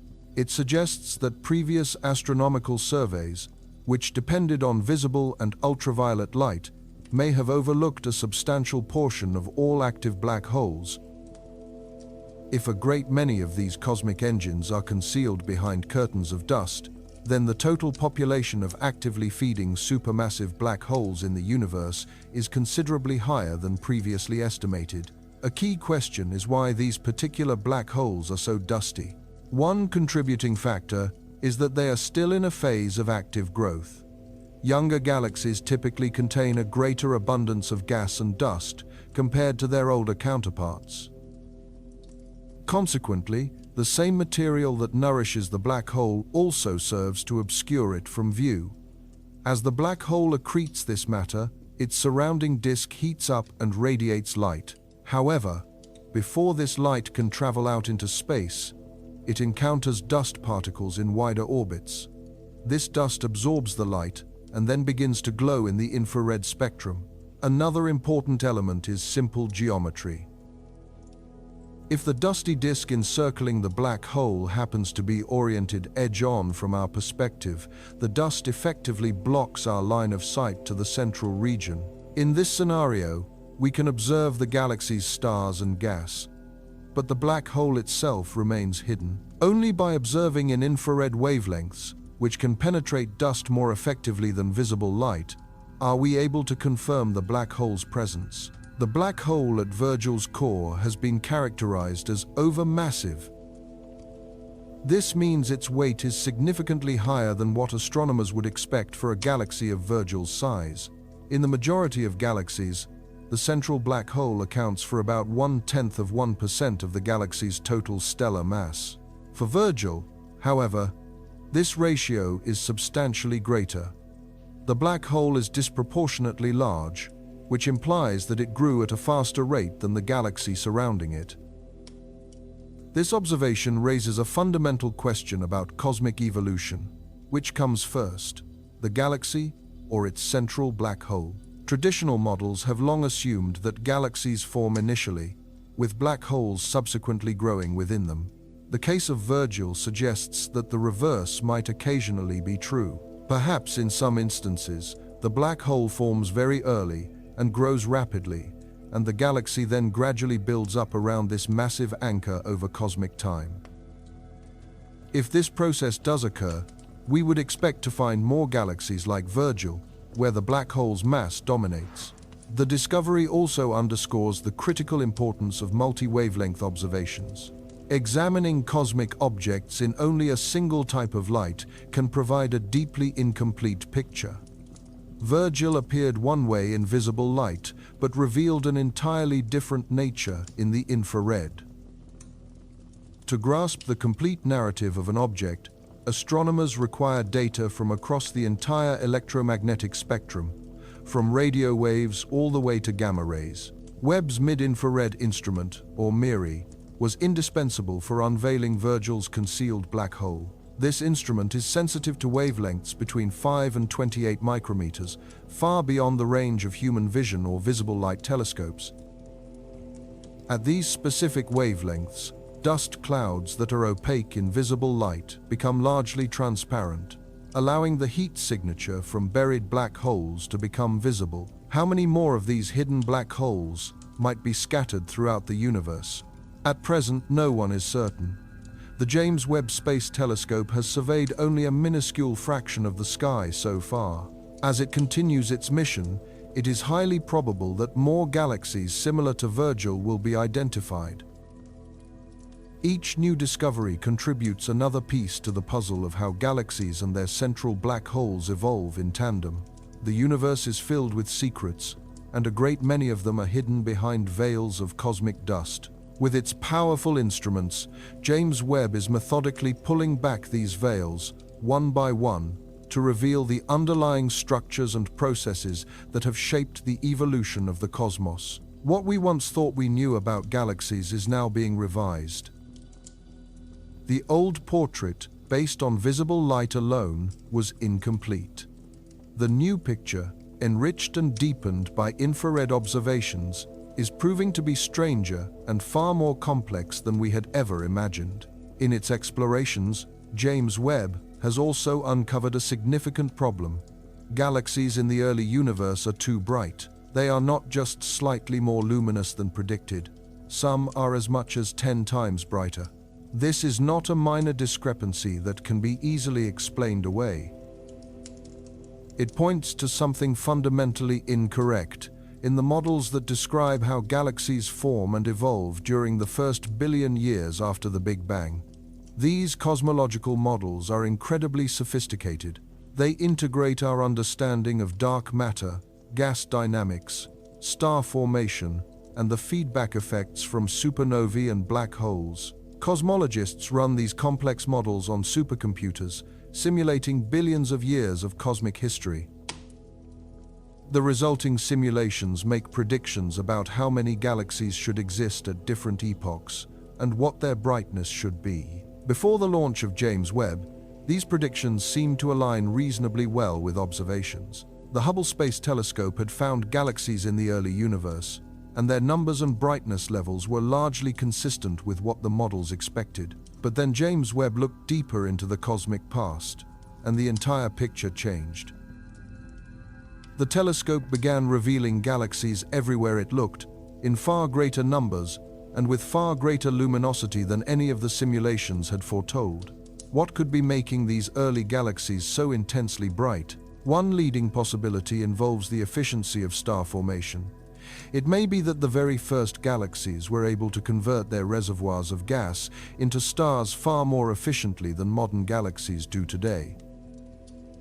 If a larger portion of collapsing gas clouds successfully formed stars, avoiding disruption from turbulence or internal feedback, the galaxy's star production rate would be significantly higher. An increased number of stars would naturally result in more light. Another possibility centers on the specific kinds of stars that were being born in that era. The early universe might have favored the formation of a greater proportion of massive stars, which would make these young galaxies appear brighter. The reason for this is that massive stars burn with an intensity far exceeding that of their smaller counterparts. A star just 100 times more massive than our own Sun can be as much as 1 million times more luminous. If the initial stellar mass function in the first galaxies was skewed toward these heavier stars, their collective luminosity would have been dramatically amplified. An even more exotic idea involves the contribution of supermassive stars. These are hypothetical objects, potentially hundreds or even thousands of times more massive than typical stars. Their radiance would be extraordinary, shining with the light of entire galaxies and dominating the total output. The presence of even a small population of supermassive stars within these early galaxies could account for the observed excess brightness. It is important to remember, however, that these objects remain theoretical and have not yet been confirmed by observation. Black holes could also be a contributing factor in this cosmic puzzle. When supermassive black holes are actively accreting matter, they release tremendous amounts of light. If the galaxies of the early cosmos hosted more of these active black holes than our models predict, their combined emissions could substantially boost a galaxy's overall luminosity. Indeed, some of the most luminous early galaxies do exhibit signatures consistent with black hole activity, although this is not a universal feature among them. This brightness problem has further implications for our understanding of reionization, the pivotal epoch when ultraviolet light from the first stars ionized the neutral hydrogen gas filling the universe. If the first galaxies were brighter than anticipated, they would have produced a greater amount of ultraviolet light. This could have completed the process of reionization earlier than many models currently suggest. What is intriguing is that observations of the cosmic microwave background indicate that reionization concluded roughly 400 million years after the Big Bang. The existence of brighter galaxies would align more comfortably with this established timeline. Another angle to consider involves cosmic dust. Standard models often assume that early galaxies contain very little dust, as its primary ingredients are forged in supernova ejecta, a process that requires time to accumulate. Yet, some observations from the James Webb Space Telescope have revealed the presence of dust in galaxies that are less than 500 million years old. Should dust have formed more rapidly than expected, it would certainly influence a galaxy's apparent brightness. Dust is known to absorb ultraviolet light and then re-radiate that energy in the infrared spectrum, which alters the galaxy's spectral profile and could make it appear brighter at certain wavelengths. It is also possible that the cosmological parameters themselves, which form the foundation of these models, might be incorrect. The models rely on precise values for dark matter density, the strength of dark energy, and the initial density fluctuations that were seeded by the Big Bang. If any of these fundamental values are inaccurate, the resulting predictions would be flawed. Adjusting these parameters could potentially reconcile the models with observations, but such a change would have cascading consequences for many other cosmological predictions. Some researchers have suggested the observations themselves might be subject to misinterpretation. For instance, the measured brightness could be artificially enhanced by gravitational lensing or contaminated by foreground objects. However, detailed spectroscopy has generally managed to rule out these possibilities. The redshifts are confirmed to be real, which means these galaxies are genuinely located in the distant universe. This tension between our models and the new observations stands as one of the most significant surprises to emerge from the first few years of the James Webb mission. It strongly suggests that our current picture of galaxy formation is incomplete. Some unknown process seems to have occurred in the early universe, one that we have not yet accounted for. This process made galaxies brighter, allowed them to grow faster, and made them more numerous than we ever expected. Until we can identify what that mechanism is, this intriguing puzzle will remain unsolved. Light itself changes during its journey across the expanding cosmos. This is not a subtle effect. It is the fundamental reason the James Webb Space Telescope can perceive the early universe at all.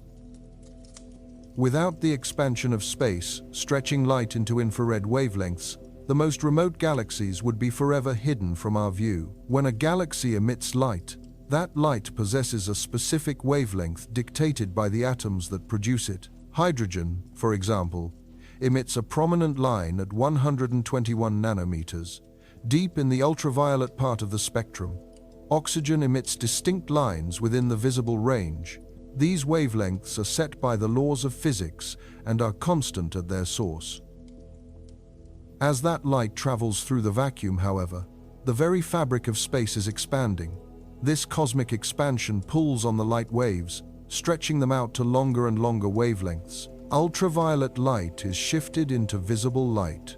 Visible light is transformed into infrared. Infrared light becomes far infrared radiation. The farther the light has to travel, the more pronounced this stretching becomes. Astronomers quantify this stretching effect using a value known as redshift, which is denoted by the letter Z. A redshift of 1 signifies that the light's wavelength has doubled since it was emitted. A redshift of 2 means its wavelength has tripled. The most distant galaxy ever confirmed, MZ14, has a measured redshift of 14.44. This means its light has been stretched by a factor of 15.44. The ultraviolet light that left this galaxy at 120 nanometers arrives at Earth with a wavelength of 1,869 nanometers, placing it deep within the infrared spectrum. This phenomenon explains why older telescopes were unable to find these primordial galaxies. The Hubble Space Telescope, for instance, operates mainly in visible and near-infrared wavelengths, covering a range from approximately 400 to 1,600 nanometers. Galaxies with redshifts greater than 7 emit the vast majority of their light at wavelengths beyond Hubble's detection capabilities. To Hubble, they are effectively invisible. The James Webb Space Telescope was engineered specifically to overcome this limitation. Its advanced instruments are sensitive to wavelengths from 600 nanometers to 28,000 nanometers, a range that spans from visible red light all the way through the mid-infrared. This capability allows it to capture the light from galaxies at almost any redshift, up to a value of about 20. Beyond a redshift of 20, even Webb begins to struggle, as the light is shifted into wavelengths that its detectors are not designed to see. It is helpful to understand that the expansion of space is not like objects moving through a static medium. It is space itself that is growing. One can visualize this by imagining dots drawn on the surface of a balloon. As the balloon is inflated, the dots move away from each other, not because they are traveling across the rubber, but because the rubber surface between them is expanding. Light journeying through the expanding universe experiences this same effect. The space between the peaks of the light waves increases, which stretches the wavelength. Furthermore, this expansion is accelerating. The mysterious force known as dark energy is driving this acceleration, causing space to expand at an ever-increasing rate. Galaxies that are very far away from us are receding at speeds that actually exceed the speed of light. This does not violate the theory of relativity, because the galaxies are not moving through space faster than light. Instead, the space between our galaxy and theirs is expanding faster than light can traverse it. For the most distant galaxies we observe, their light has spent over 13 billion years traveling to reach us. Throughout that immense journey, the universe has expanded significantly. The volume of space that was much smaller when the light first began its voyage is now vastly larger. The light waves were stretched in unison with that expansion, ultimately transforming into the infrared radiation that is now collected by the mirrors of the James Webb Telescope. By understanding redshift, astronomers are able to measure cosmic distances with remarkable precision. A galaxy's measured redshift provides a remarkable key, unlocking information about its distance and the immense amount of time its light has traveled to reach us. This capability effectively transforms the telescope into a way of looking deep into cosmic history. A higher redshift value signifies a greater distance, which in turn corresponds to an earlier point in the universe's timeline. The most distant objects the James Webb Space Telescope has observed possess extreme redshifts of around 14 to 15. These figures place the galaxies at a time just a few 100 million years after the Big Bang. The light from these ancient systems has journeyed across 99% of the observable universe on its way to us. During this vast trek, its wavelength has been stretched by a factor of 15 or more, a process that shifts it completely out of the visible light spectrum. It is this stretching that makes observing the early universe possible. The galaxies would have originally emitted ultraviolet light, which is blocked by Earth's atmosphere and cannot reach the ground. Even a space-based ultraviolet telescope would be unable to see them, as their light is simply too faint across such enormous distances. The phenomenon of redshift converts that inaccessible ultraviolet radiation into infrared light, a part of the spectrum where James Webb is exceptionally sensitive. The cosmos is therefore revealing its earliest chapters to us, not in the light that was first produced, but in the transformed, ancient radiation that has been stretched by its passage through billions of light-years of expanding space. Every single photon that Webb gathers carries the signature of this cosmic expansion, imprinted directly onto its wavelength. One discovery has been particularly startling: a galaxy in which the central black hole, rather than the stars, dominates the system's mass. The mass of this black hole is at least equal to, and possibly greater than, the combined mass of all the stars in its host galaxy. Such a configuration fundamentally challenges our understanding of cosmic structures. The prevailing model suggests that galaxies should be the dominant component, with black holes being minor contributors to the total mass, residing at the center. The galaxy known as CANU-CSLRDZ86 completely breaks this rule. The total mass of its stars is a few 100 million times that of our Sun. Its central black hole weighs at least that much, and potentially more. This ratio is an exact inversion of what is observed in galaxies in the modern universe. The finding raises an intriguing possibility: that the black hole formed first, with the galaxy emerging later as something of an afterthought. This relationship is quantified as the black hole to stellar mass ratio. In our own Milky Way, the central black hole weighs approximately 4 million times the mass of our Sun. The total stellar mass of the galaxy, however, is about 60 billion solar masses. This gives a ratio of roughly 1 to 15,000, meaning the black hole is a very small fraction of the whole. In typical massive galaxies, this ratio is higher because their central black holes can reach billions of solar masses. Yet, the galaxies themselves are also more massive, so a similar proportion is generally maintained. The most massive black holes are found within the most massive galaxies, a relationship that has held true across billions of years of cosmic history. But in the early universe, this seems to change. James Webb has now identified multiple galaxies where the black hole is the dominant partner. These small, distant red dots consistently feature black holes that are far too massive for their host galaxies. The established relationship between black hole mass and galaxy mass appears to be broken within the first billion years after the Big Bang. This raises a profound question about how such systems came to be. One compelling theory suggests that these black holes did not form from stars but from massive clouds of gas that collapsed directly, bypassing a star formation phase entirely. These direct collapse black holes would have begun their existence with substantial mass, perhaps thousands or even tens of thousands of times that of our Sun. Once formed, they would have started accreting matter at a rapid pace, growing even larger. The surrounding gas, meanwhile, would have formed stars on a much slower timescale. In this scenario, the black hole gets a significant head start that the galaxy can never overcome.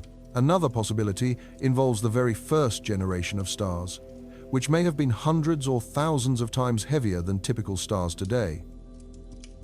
When these supermassive stars died, they would have collapsed into massive black holes, creating large seeds that gave them an advantage in the cosmic race to accumulate mass.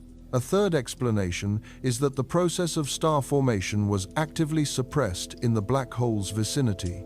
As a black hole feeds, it releases intense radiation and powerful winds. This outpouring of energy can heat and expel nearby gas, preventing it from collapsing to form new stars. The black hole effectively grows by consuming the very gas that would have otherwise built the galaxy, leading naturally to a high black hole to stellar mass ratio. The discovery of these overmassive black holes also has significant implications for our understanding of how modern quasars formed. Quasars, the most luminous objects in the cosmos, are powered by supermassive black holes weighing billions of solar masses. Critically, some of these quasars exist at redshifts as high as 7, which means they were already active when the universe was less than 1 billion years old. Growing a black hole to that immense size so quickly requires either extreme rates of feeding or the existence of massive seed black holes. If early galaxies commonly produced overmassive black holes, then the necessary building blocks for quasars were in place from a very early stage. The little red dots observed by James Webb might represent the progenitors of quasars, captured in an early evolutionary phase, before their host galaxies had time to grow and match the black hole's immense scale. Over cosmic time, these imbalanced systems likely evolved toward a more stable configuration. The black hole's own feedback would eventually slow its growth by heating and ejecting nearby gas. At the same time, the galaxy would continue to accrete gas from its surroundings, steadily increasing its stellar mass. In time, the black hole to stellar mass ratio would decrease, moving closer to the values we observe in the local universe. What this new evidence tells us is that the growth of galaxies and their central black holes is not always a synchronized dance. In the early cosmos, black holes sometimes took the lead. They grew more rapidly than their hosts, dominating the mass budget of their systems. This is the opposite of what appears to happen closer to home, where galaxies seem to grow first, with their black holes remaining relatively small. The youth of the universe was a period of imbalance and extremes, a time when cosmic forces that later found equilibrium were still in competition. Black holes held advantages they would later lose, and the evidence for this era is scattered across the sky, visible as distant galaxies where black holes rule and stars are secondary. For hundreds of millions of years after the Big Bang, the universe was engulfed in a profound and total darkness. There were no stars and no galaxies, only a vast expanse of neutral hydrogen gas, which continued to cool as space expanded. This period is known as the Cosmic Dark Ages. It came to an end with the ignition of the very first stars. That moment, when light first flooded the cosmos, is called the Cosmic Dawn. It is thought to have occurred somewhere between 150 and 300 million years after the Big Bang. Gravity steadily pulled primordial gas into dense clumps, causing pressure and temperature to rise until nuclear fusion ignited, and the first stars began to shine. These first stars were fundamentally different from those that exist today. They formed from pure hydrogen and helium, the elements forged in the Big Bang, with no heavier elements present. This unique composition directly affected their structure and evolution. Without metals to help radiate away heat and facilitate cooling, the primordial gas clouds could not easily fragment into smaller pieces. These materials eventually collapsed into larger, more massive bodies. The primordial stars were likely behemoths, weighing between 50 and several hundred times the mass of our own Sun. As a result of their immense size, these stars burned with exceptional heat and brilliance. They released a tremendous quantity of ultraviolet radiation, an amount that vastly exceeded what smaller stars are capable of producing. This intense radiation began a process of ionizing the hydrogen gas that filled the surrounding space. When a neutral hydrogen atom absorbed an ultraviolet photon, it would lose its electron, transforming into an ionized plasma. Around each of these first stars, a bubble of ionized gas began to form, steadily expanding as more photons streamed outward into the cosmos. In the beginning, these bubbles were isolated pockets of light. The first stars ignited in scattered locations throughout the universe, with each one carving out its own distinct zone of ionization. The vast expanses between these zones remained dark and filled with neutral gas. As time passed, however, more and more stars came into being. This meant that more and more bubbles started to appear. Ultimately, these individual bubbles grew large enough to overlap one another, merging to create much larger regions of ionized gas. This transformative process is known as reionization. It fundamentally altered the state of the universe, changing it from a void filled with neutral gas to an expansive, ionized plasma. The completion of reionization was a gradual affair, unfolding over hundreds of millions of years. In its earliest stages, only small patches of the cosmos were ionized. Yet by approximately 400 million years after the Big Bang, the majority of the universe had undergone this change. The era of the cosmic dawn gave way to the cosmic noon, a period defined by vigorous star formation and the rapid growth of galaxies. The James Webb Space Telescope is designed to peer back into this cosmic dawn, observing the galaxies that arose from it. These ancient galaxies hold the descendants of the very first stars. It is even possible that some of them still contain a few of the original population 3 stars, though the vast majority have long since perished. What we are witnessing in these galaxies is the initial phase of cosmic structure formation, a time when the universe was just beginning to illuminate itself. The light reaching us from these distant galaxies is incredibly faint and has been significantly redshifted. To arrive at our telescopes, it has journeyed for over 13 billion light-years across an ever-expanding universe. When this light first began its voyage, the cosmos was young and compact. Today, it is ancient and immense. This ancient light is a messenger, carrying information about the conditions that prevailed during the cosmic dawn. Encoded within its brightness and spectrum are the answers to fundamental questions about our origins. How rapidly did the first stars truly form? What was their typical mass? And how effectively did they ionize the gas around them? The answers to these inquiries shape our understanding of all subsequent cosmic history. The first stars truly set the stage for everything that followed. The process of reionization also had a profound impact on the way later galaxies would form. After the universe became ionized, it was much more difficult for small clumps of gas to collapse and create new stars. This is because ionized gas exerts a higher pressure, which provides resistance against the pull of gravity. The effect was a suppression of star formation within low-mass halos, which in turn prevented the emergence of very small galaxies. Only halos that exceeded a certain mass threshold could continue to form stars with any efficiency. This threshold helps explain a modern cosmological puzzle: why dwarf galaxies are less abundant than predicted by dark matter simulations.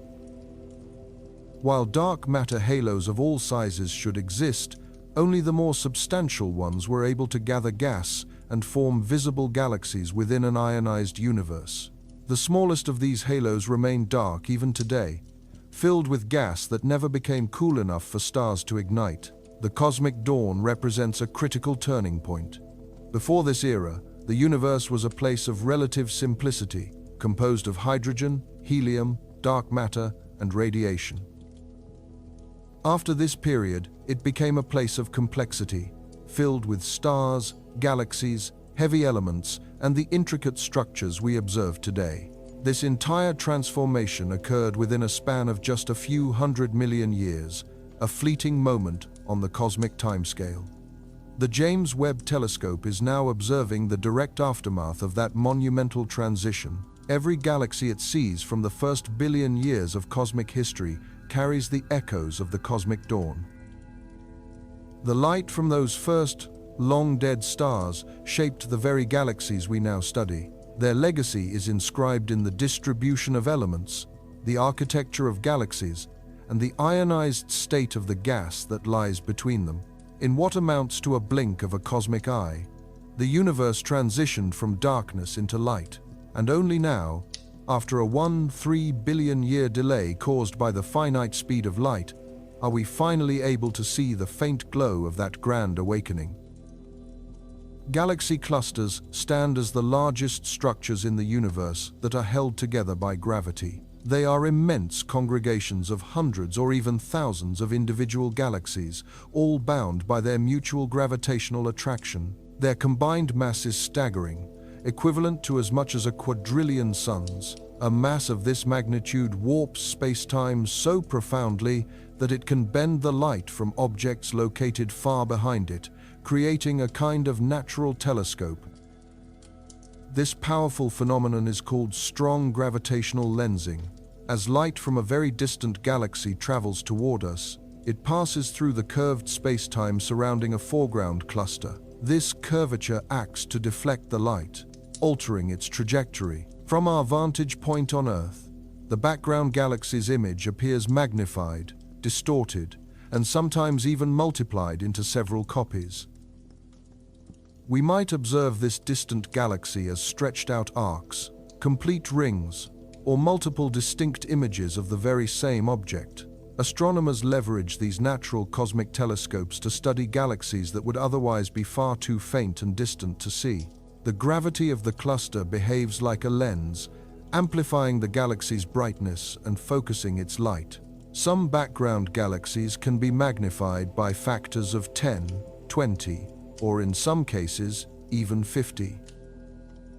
This allows objects that are too dim for even the James Webb Telescope to detect directly to become visible through the cluster's powerful amplification.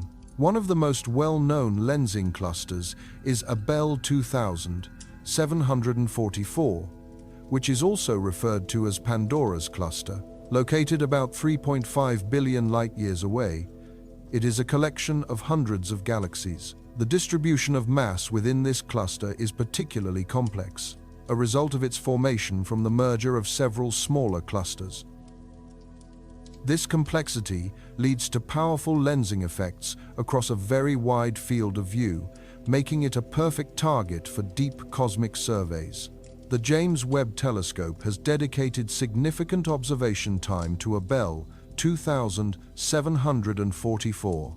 The resulting images have unveiled dozens of lensed galaxies, many of which hail from the universe's earliest epochs. Some of these distant objects appear as long, slender arcs stretched across the image of the cluster.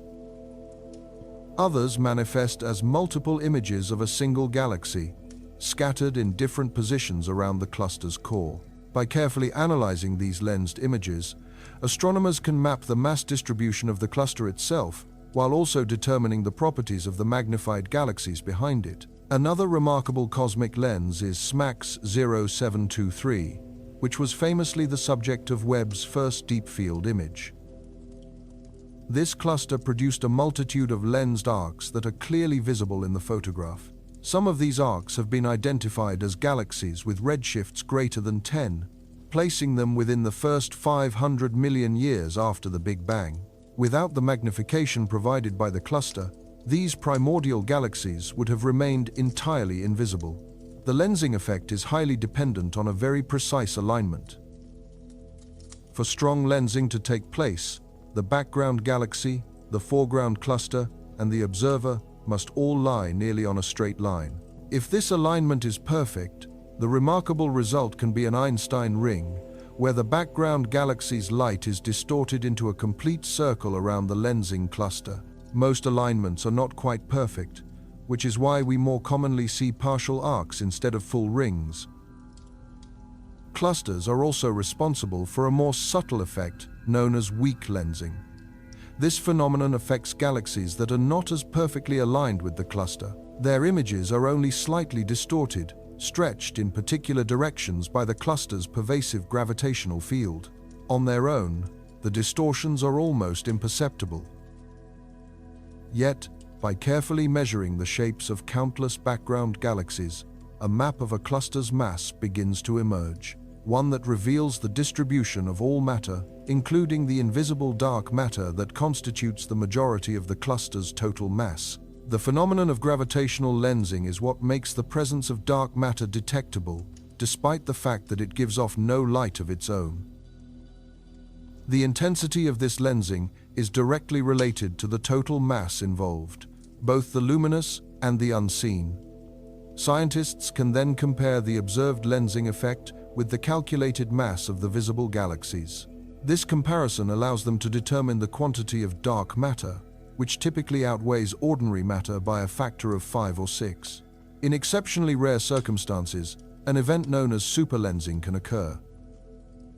This requires a precise alignment of multiple galaxy clusters along a single line of sight from our perspective, with each cluster adding its gravitational influence to the lensing effect. The resulting combined magnification can be 100 times greater, or even more. Only a small number of these alignments have ever been discovered due to their incredible rarity, but they provide the James Webb Space Telescope with a window into even more remote periods of cosmic time. One inherent challenge of using gravitational lensing, however, is the distortion it imposes on a galaxy's appearance. To understand the true physical structure of a lensed galaxy, astronomers have to create a model of the lensing effect and then computationally reverse it. Successfully doing so depends on having a very precise understanding of how mass is distributed throughout the foreground cluster.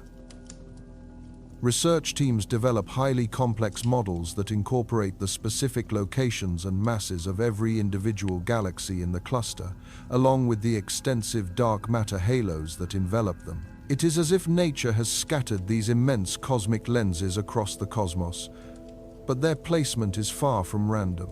Galaxy clusters tend to form at the intersections within the cosmic web, the vast network of dark matter filaments that spans the universe. These nodes are points of immense mass concentration, which in turn generates the powerful gravitational fields necessary for lensing to occur. By specifically targeting these clusters, the James Webb Telescope greatly enhances its capacity to peer into the primordial universe. Virtually every significant lensing cluster has become a subject of Webb's observation, including well-known examples like Abell 20744, SMACA C0723, MACA C0416, and many others. With each new observation, more lensed galaxies are discovered, steadily pushing the boundary of what we can see further into the past. These clusters are effectively performing a task that no single telescope could manage on its own, revealing the earliest structures of the cosmos. The light reaching us from these distant, early galaxies is a ghost of stars that have long since vanished. These stars lived their lives burning, fusing elements, and exploding billions of years in the past. All that is left of them is this ancient light, a stream of photons that has journeyed across space for more than 13 billion years. Every single photon acts as a messenger, carrying detailed information about the star that originally produced it. The formation of a star results in a characteristic pattern of light. Very hot, young stars, for instance, shine predominantly in ultraviolet and blue wavelengths, while stars that are cooler and older emit more red and infrared light. By carefully analyzing this spectrum of light, astronomers can deduce a star's temperature, its age, and even its chemical makeup, a technique that remains effective even for stars billions of light-years distant. The spectrographs aboard the James Webb Telescope are designed to separate incoming light into its constituent wavelengths, producing what are known as detailed spectra. Within these spectra, distinct emission lines appear, corresponding to elements like hydrogen, helium, oxygen, and carbon, as each element imprints a unique signature onto the light. The specific arrangement of these lines reveals the galaxy's composition and offers clues about the evolutionary state of its stars. Galaxies from the early universe typically exhibit strong lines for hydrogen and helium, which is what we would expect for stars forming out of the universe's primordial gas. Intriguingly, some also display lines for carbon and oxygen, a clear indication that at least one generation of stars had already completed its life cycle and enriched the surrounding gas. The existence of these heavier elements provides a way to count how many generations of stars have come and gone since the galaxy's formation. Star birth is a continuous cycle where vast clouds of gas collapse, break into smaller fragments, and eventually ignite to become new stars. In galaxies that are actively forming stars, this process is happening all the time. The stars visible in Webb's images are not the very first ones to have formed. Instead, they represent subsequent generations, born from gas that was seeded with heavier elements by the supernovae of their predecessors. Each new generation contributes more of these heavy elements to the cosmic mix. The very first stars, known as population 3 stars, forged elements like carbon, oxygen, and some nitrogen, and when they exploded, they scattered these elements into the interstellar gas. The next generation of stars then formed from this enriched material, fusing those elements into even heavier ones such as silicon and iron. A third generation would then incorporate an even greater abundance of these elements, which astronomers refer to as metals. By the time we observe a galaxy at a redshift of 10, it has likely already undergone several of these enrichment cycles. The stars we see shining in that ancient light are not made of pristine primordial gas. They contain metals that were forged inside stars that came before them. The quantity of these metals, or the star's metallicity, serves as a record of how many of these cycles have taken place.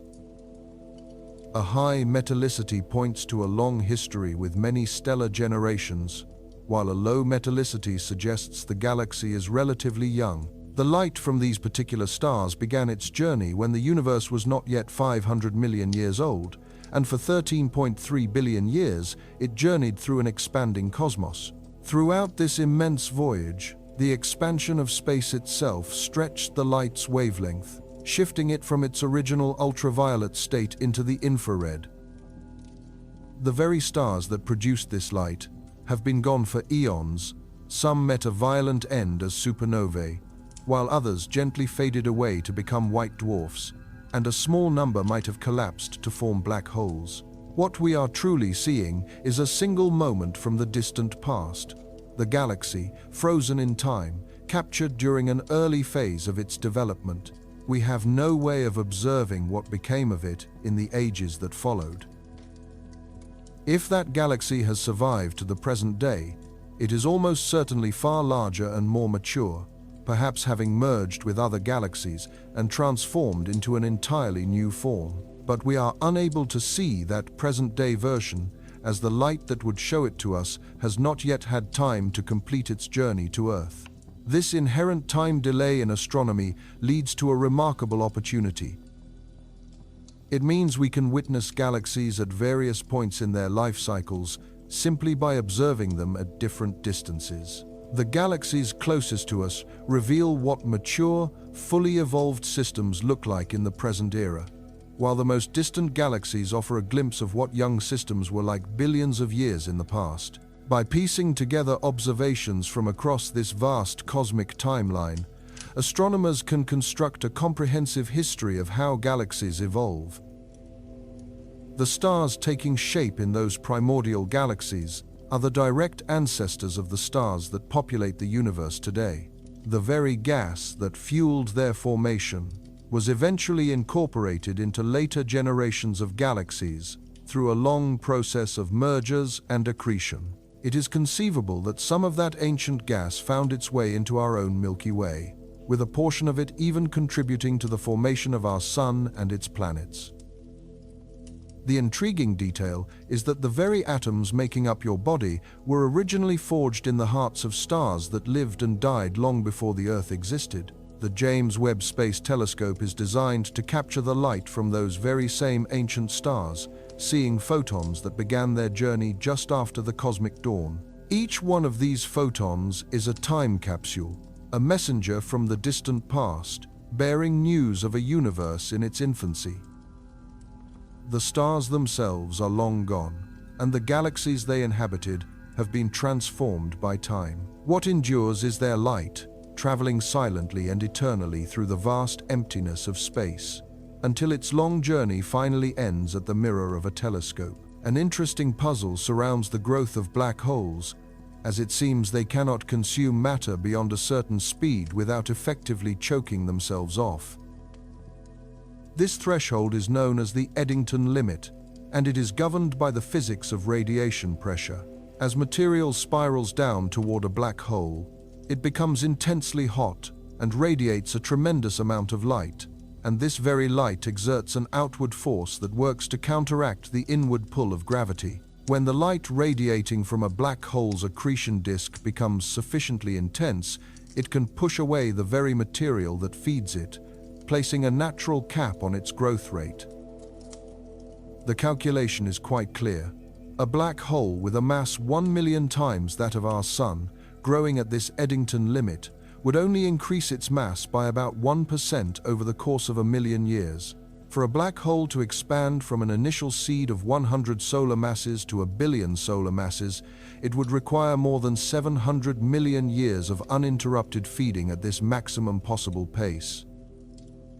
This timeline presents a significant challenge, as it barely fits within the available cosmic history, even assuming the black hole began forming right after the Big Bang and never stopped consuming matter. However, observations from the James Webb Telescope have revealed black holes weighing hundreds of millions or even billions of solar masses at redshifts greater than 7. This means these colossal objects were already in place when the universe itself was younger than 700 million years. The cosmic clock simply does not seem to allow enough time. Even if they consumed matter at the absolute theoretical maximum from stellar mass seeds, they could not have grown so massive so quickly. This discrepancy points to one of two possibilities. Either the initial seeds were far more massive than we thought, or their growth somehow surpassed the Eddington limit. Both of these scenarios would force a revision of our standard cosmological models. To explain these observations, scientists are considering special formation pathways that could produce larger initial black holes, such as direct collapse events or the existence of supermassive stars.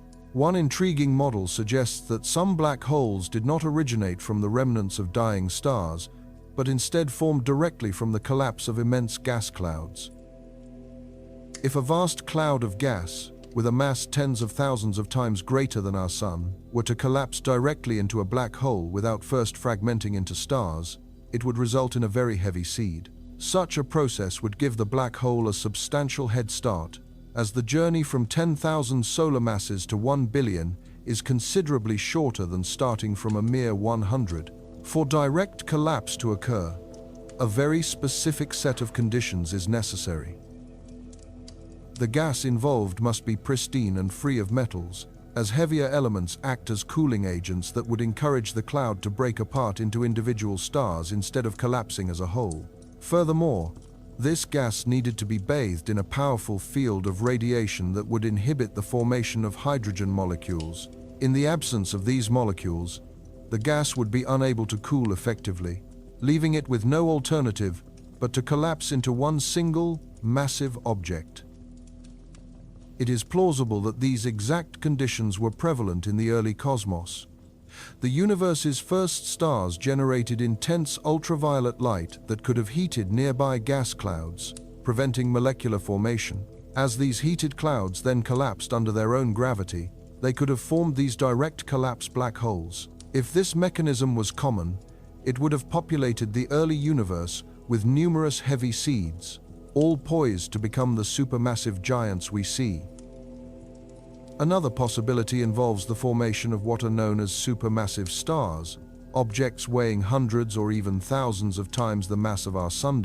These stellar behemoths would have burned through their nuclear fuel in just a few million years before collapsing into massive black holes, creating seeds that already weighed thousands of solar masses and providing a similar head start.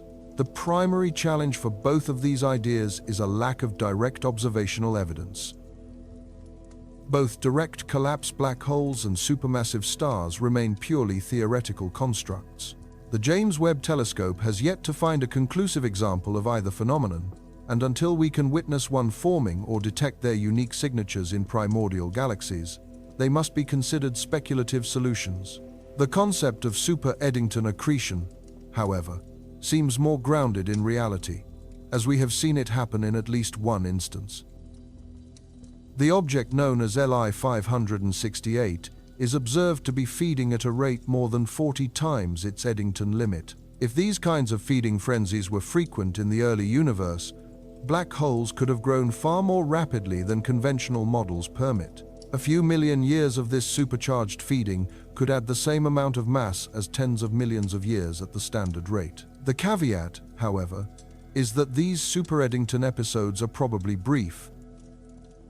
A black hole would quickly devour any nearby gas, and without a constant, massive resupply, its feeding rate would inevitably decline. For this to be the definitive solution to the growth puzzle, the early universe must have had a mechanism for delivering gas to black holes both efficiently and often. The merging of gas-rich galaxies could be just such a mechanism, setting off intense bursts of rapid accretion.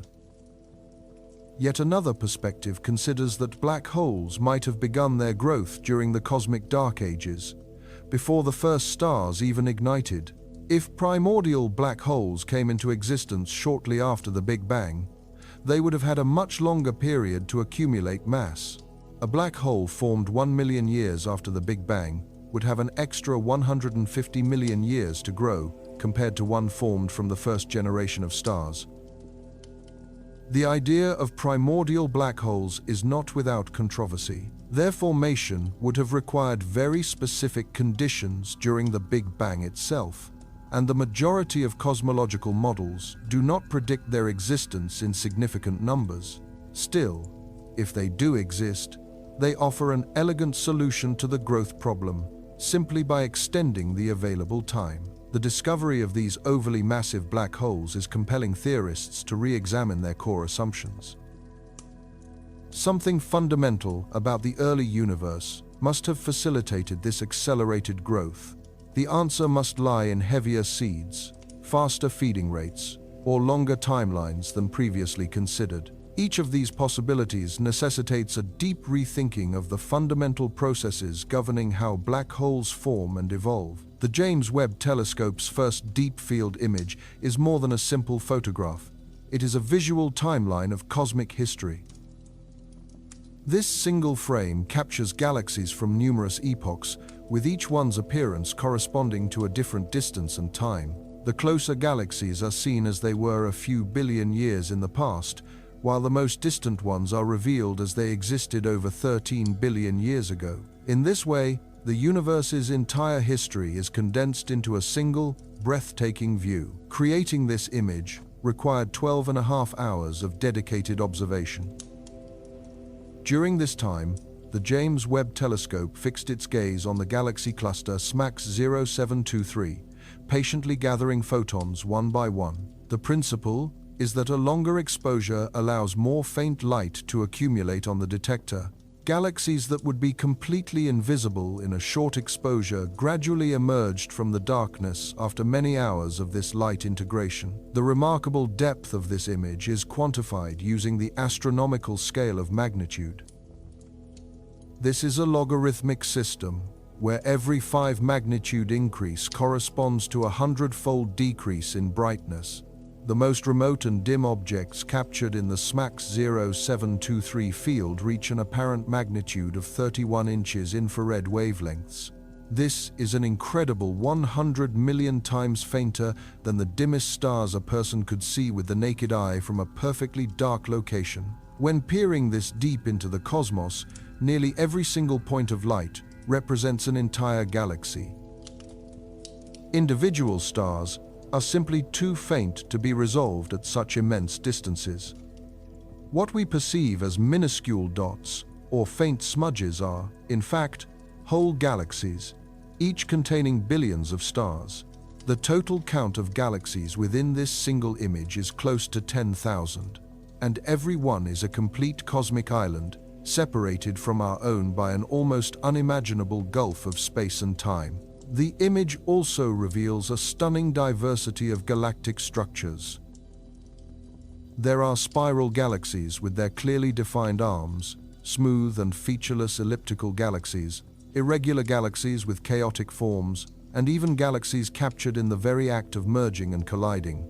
Essentially, every major morphological type is present, showcasing the wide variety of evolutionary paths that galaxies can follow. The colors within the image are directly related to the wavelength of the light being observed.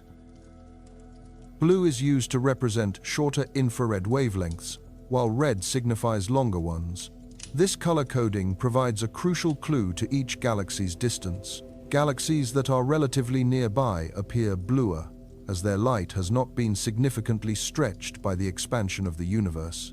The most remote galaxies present themselves in shades of red, a consequence of their light being profoundly stretched by cosmic expansion.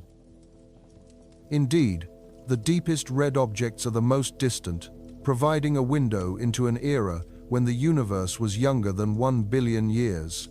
An intriguing detail in these images is that some galaxies can be seen several times, an effect produced by gravitational lensing. The immense gravity of a foreground galaxy cluster warps the very fabric of spacetime, bending light from objects far behind it to create multiple, distorted apparitions. These duplicates often manifest as faint arcs or warped shapes encircling the cluster's core. By carefully measuring the angular distance between these repeated images, astronomers can deduce the total mass of the cluster, a figure that includes its vast reserves of dark matter. The image, of course, also features the member galaxies of the cluster itself. These are the prominent, bright galaxies situated near the center of the frame. They reside approximately 4 billion light-years from us, making them much closer than the lensed background sources.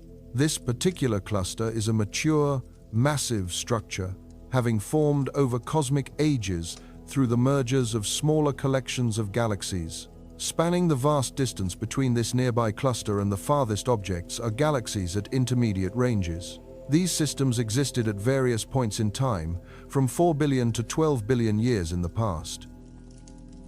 They offer a valuable catalogue of what galaxies were like during different stages of their development. Some are seen in the midst of vigorous star birth, while others have since ceased forming stars and are slowly growing dim.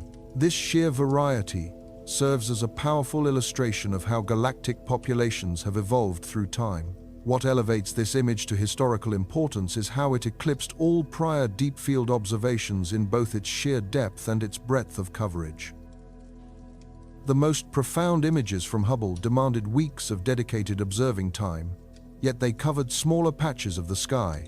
In contrast, the James Webb Telescope reached a comparable depth in a matter of hours, signaling a new potential for mapping extensive celestial regions with this incredible sensitivity. The true scientific power of this capability is found in the resulting statistics. With many thousands of galaxies now visible, researchers can quantify how the characteristics of galaxies shift with cosmic distance and time. They are able to conduct a census, counting how many galaxies populated the universe at different epochs. Scientists can also investigate the distribution of various galaxy types and trace how that mix has changed. Such measurements are essential for constraining models of galaxy formation and for putting cosmological theories to the test. Within this single portrait, every galaxy holds a story that can never be completely known. We are seeing each one at a single, frozen moment in its long history, captured by the immense time its light has taken to reach us. We have no way of knowing what occurred before this moment or what happened after. It is impossible for us to witness their evolution as it unfolds in real time. This snapshot is all we possess, a solitary frame from a cosmic motion picture that spans billions of years. A deep field serves as a quiet reminder of our own place in the universe. We are observers on a small world, gazing out at structures of a scale so vast they are difficult to truly comprehend. The light from these ancient galaxies has journeyed for a duration longer than the entire existence of our species. It started its voyage when the cosmos was in its infancy, arriving only now to be collected by sensors built from atoms that were forged inside long-dead stars. Every few months, it seems the James Webb Telescope surpasses its own distance record.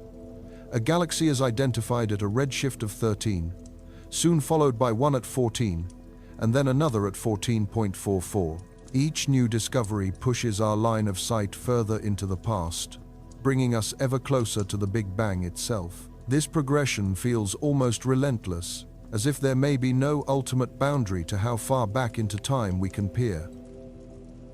Redshift is the measure of how much a celestial object's light has been stretched by the expansion of the universe. A greater redshift value signifies a greater distance and therefore an earlier moment in cosmic history. For perspective, a redshift of 1 allows us to look back in time about 7.7 billion years. A redshift of 6 corresponds to a view 12.7 billion years into the past, when the universe was only around 800 million years old. A redshift of 14 transports us to just 280 million years after the Big Bang. Each subsequent increase in redshift becomes exponentially more difficult to attain. Moving from redshift 0 to 1 is a relatively simple task, as countless galaxies exist at that distance. However, advancing from 13 to 14 is a monumental challenge. Galaxies at such extreme distances are exceedingly rare, and their light is unimaginably faint. Locating them demands either scanning enormous swaths of the sky or staring intently at a single small region for very long periods. The current confirmed record holder is an object named MOMS-ZZ14 with a redshift of 14.44. It is worth noting that this galaxy was not the only candidate discovered at such a high redshift. Several other objects displayed similar colors that suggested they were at extreme distances. Yet, MOMS-Z14 was the first among them to have its redshift verified through spectroscopy. Without this spectroscopic confirmation, estimates of redshift remain tentative. An object that appears very distant, based solely on its color, could instead be a closer galaxy with some unusual dust or stellar properties. Spectroscopic proof requires the detection of either emission or absorption lines within the galaxy's light spectrum.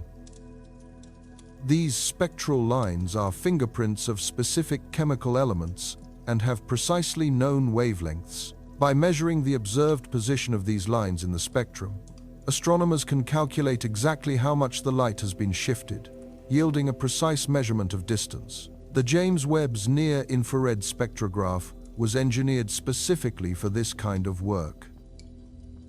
It is capable of observing incredibly faint galaxies and extracting their spectra even when the objects themselves are barely detectable. This instrument functions by separating the incoming light into hundreds of distinct wavelength channels, which creates a detailed spectrum that reveals the exact location of any emission lines.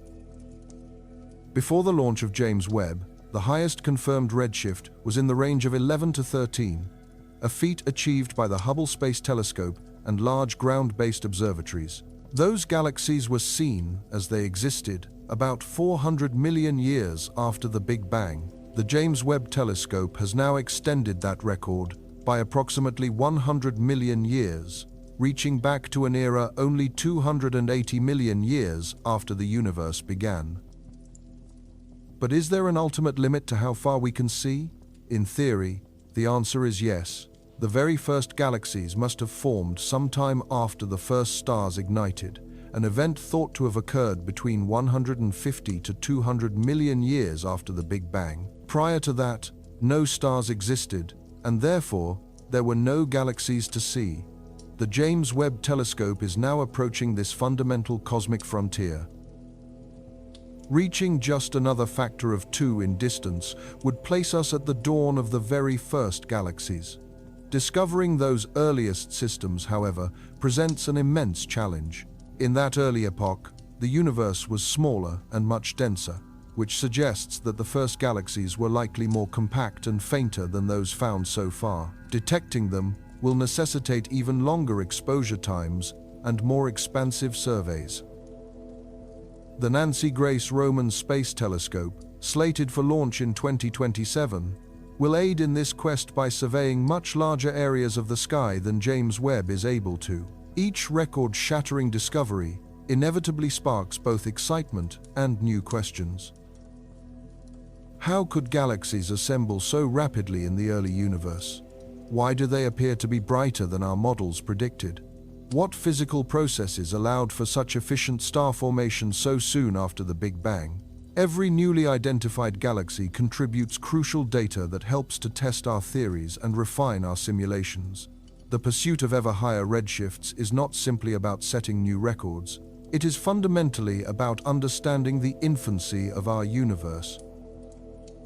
These first galaxies were the seeds for all subsequent cosmic structure.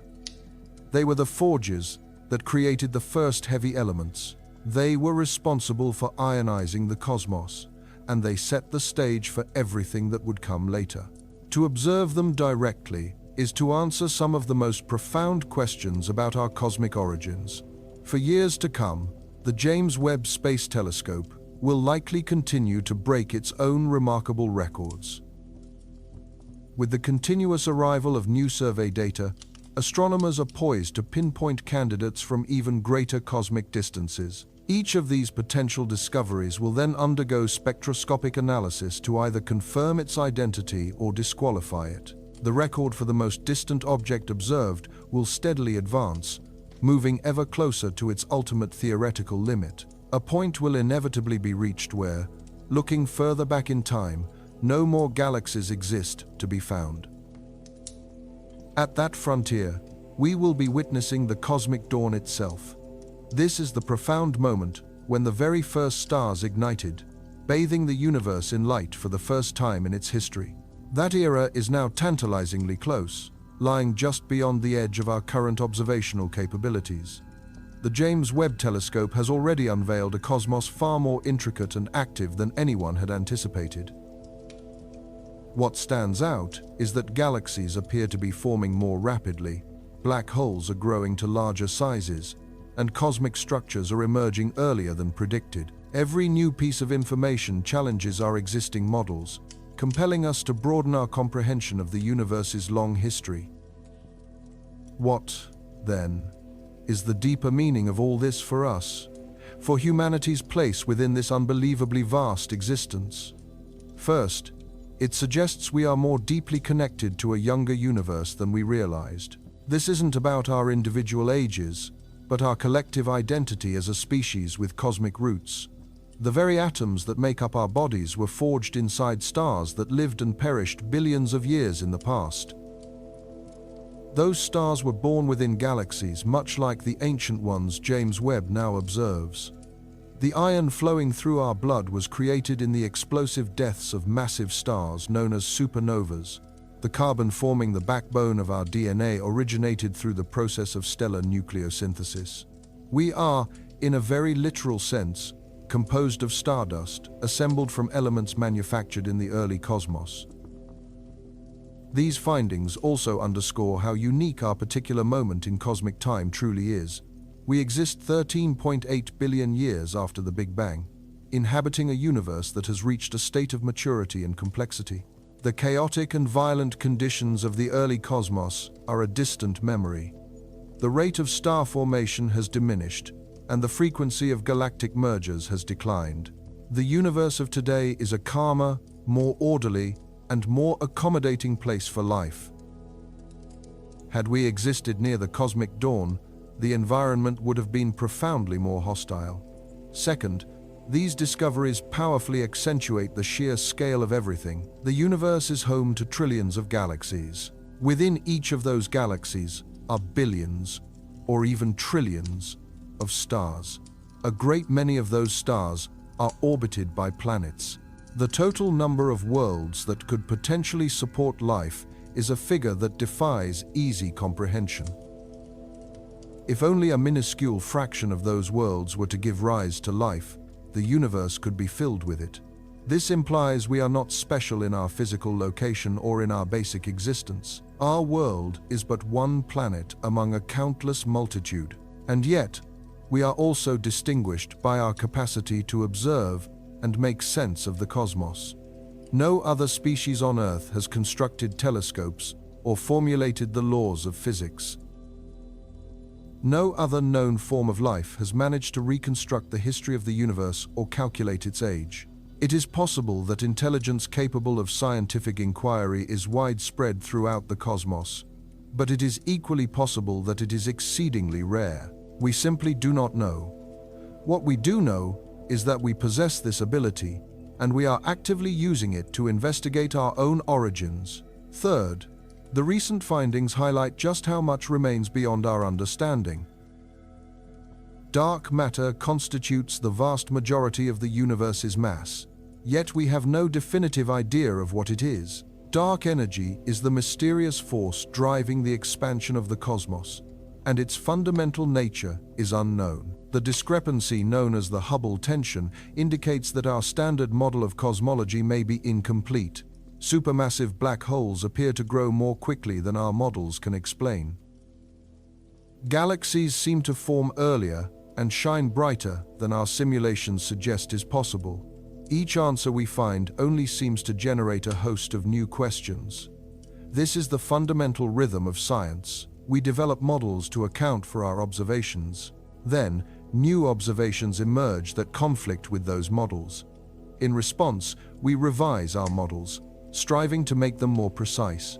Inevitably, further observations will challenge these improved models as well. This cycle repeats in a potentially endless progression. We move asymptotically toward a complete truth without ever achieving it fully. Each generation of scientists gets a little closer, but there is always more to discover. Fourth, these revelations serve as a potent reminder of our cosmic insignificance. We reside on a small planet that orbits an ordinary star, located in a commonplace galaxy within an unremarkable region of the universe. Our galaxy is one of trillions. Our star is one of hundreds of billions just within our own galaxy. Earth is one of potentially billions of habitable planets in the Milky Way alone. The scale is humbling. At the same time, recognizing this insignificance can be liberating. The universe does not revolve around the affairs of humanity. Cosmic events play out according to physical laws that are entirely indifferent to us. Black holes merge, galaxies collide, and stars explode.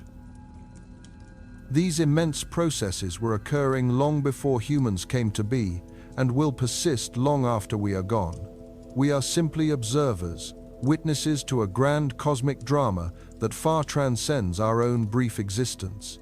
Finally, these discoveries inspire a profound sense of wonder. To look at the images from James Webb, to see galaxies situated billions of light years away, is to realize that we are viewing the universe as it was in its infancy. This experience evokes a feeling of awe that goes beyond mere scientific knowledge. It connects with something deeper within us, a recognition of beauty and mystery that cannot be fully captured by equations and data. The universe is incomprehensibly vast. It is incomprehensibly ancient. It functions on scales of time and distance that our minds can barely begin to process. Despite this, we have managed to reach out with our instruments and our intellect, peering across billions of light years to behold the cosmos in its youth. We have successfully deciphered the light from ancient galaxies. We have calculated the masses of black holes that formed before our own planet even existed. We have traced the grand narrative of the universe from the Big Bang all the way to the present day. This may be humanity's most significant achievement. It is not the building of cities or the invention of technologies, but rather the pursuit of understanding our place in the cosmos. We are small, our time is fleeting, we are insignificant, and yet, we are capable of comprehending the universe itself. That remarkable paradox is what defines our existence. We are a part of the universe that has developed an awareness of the whole. We are matter organized in such a way that it can study matter. We are atoms, contemplating the nature of atoms. James Webb has shown us a universe that is stranger and more magnificent than we ever imagined. It has presented us with questions we do not yet know how to ask, let alone answer. It has revealed structures whose origins we do not yet understand. And it has reminded us that, despite our smallness, we possess the extraordinary capacity to explore, to discover, and to stand in awe of the impossible vastness of all that is.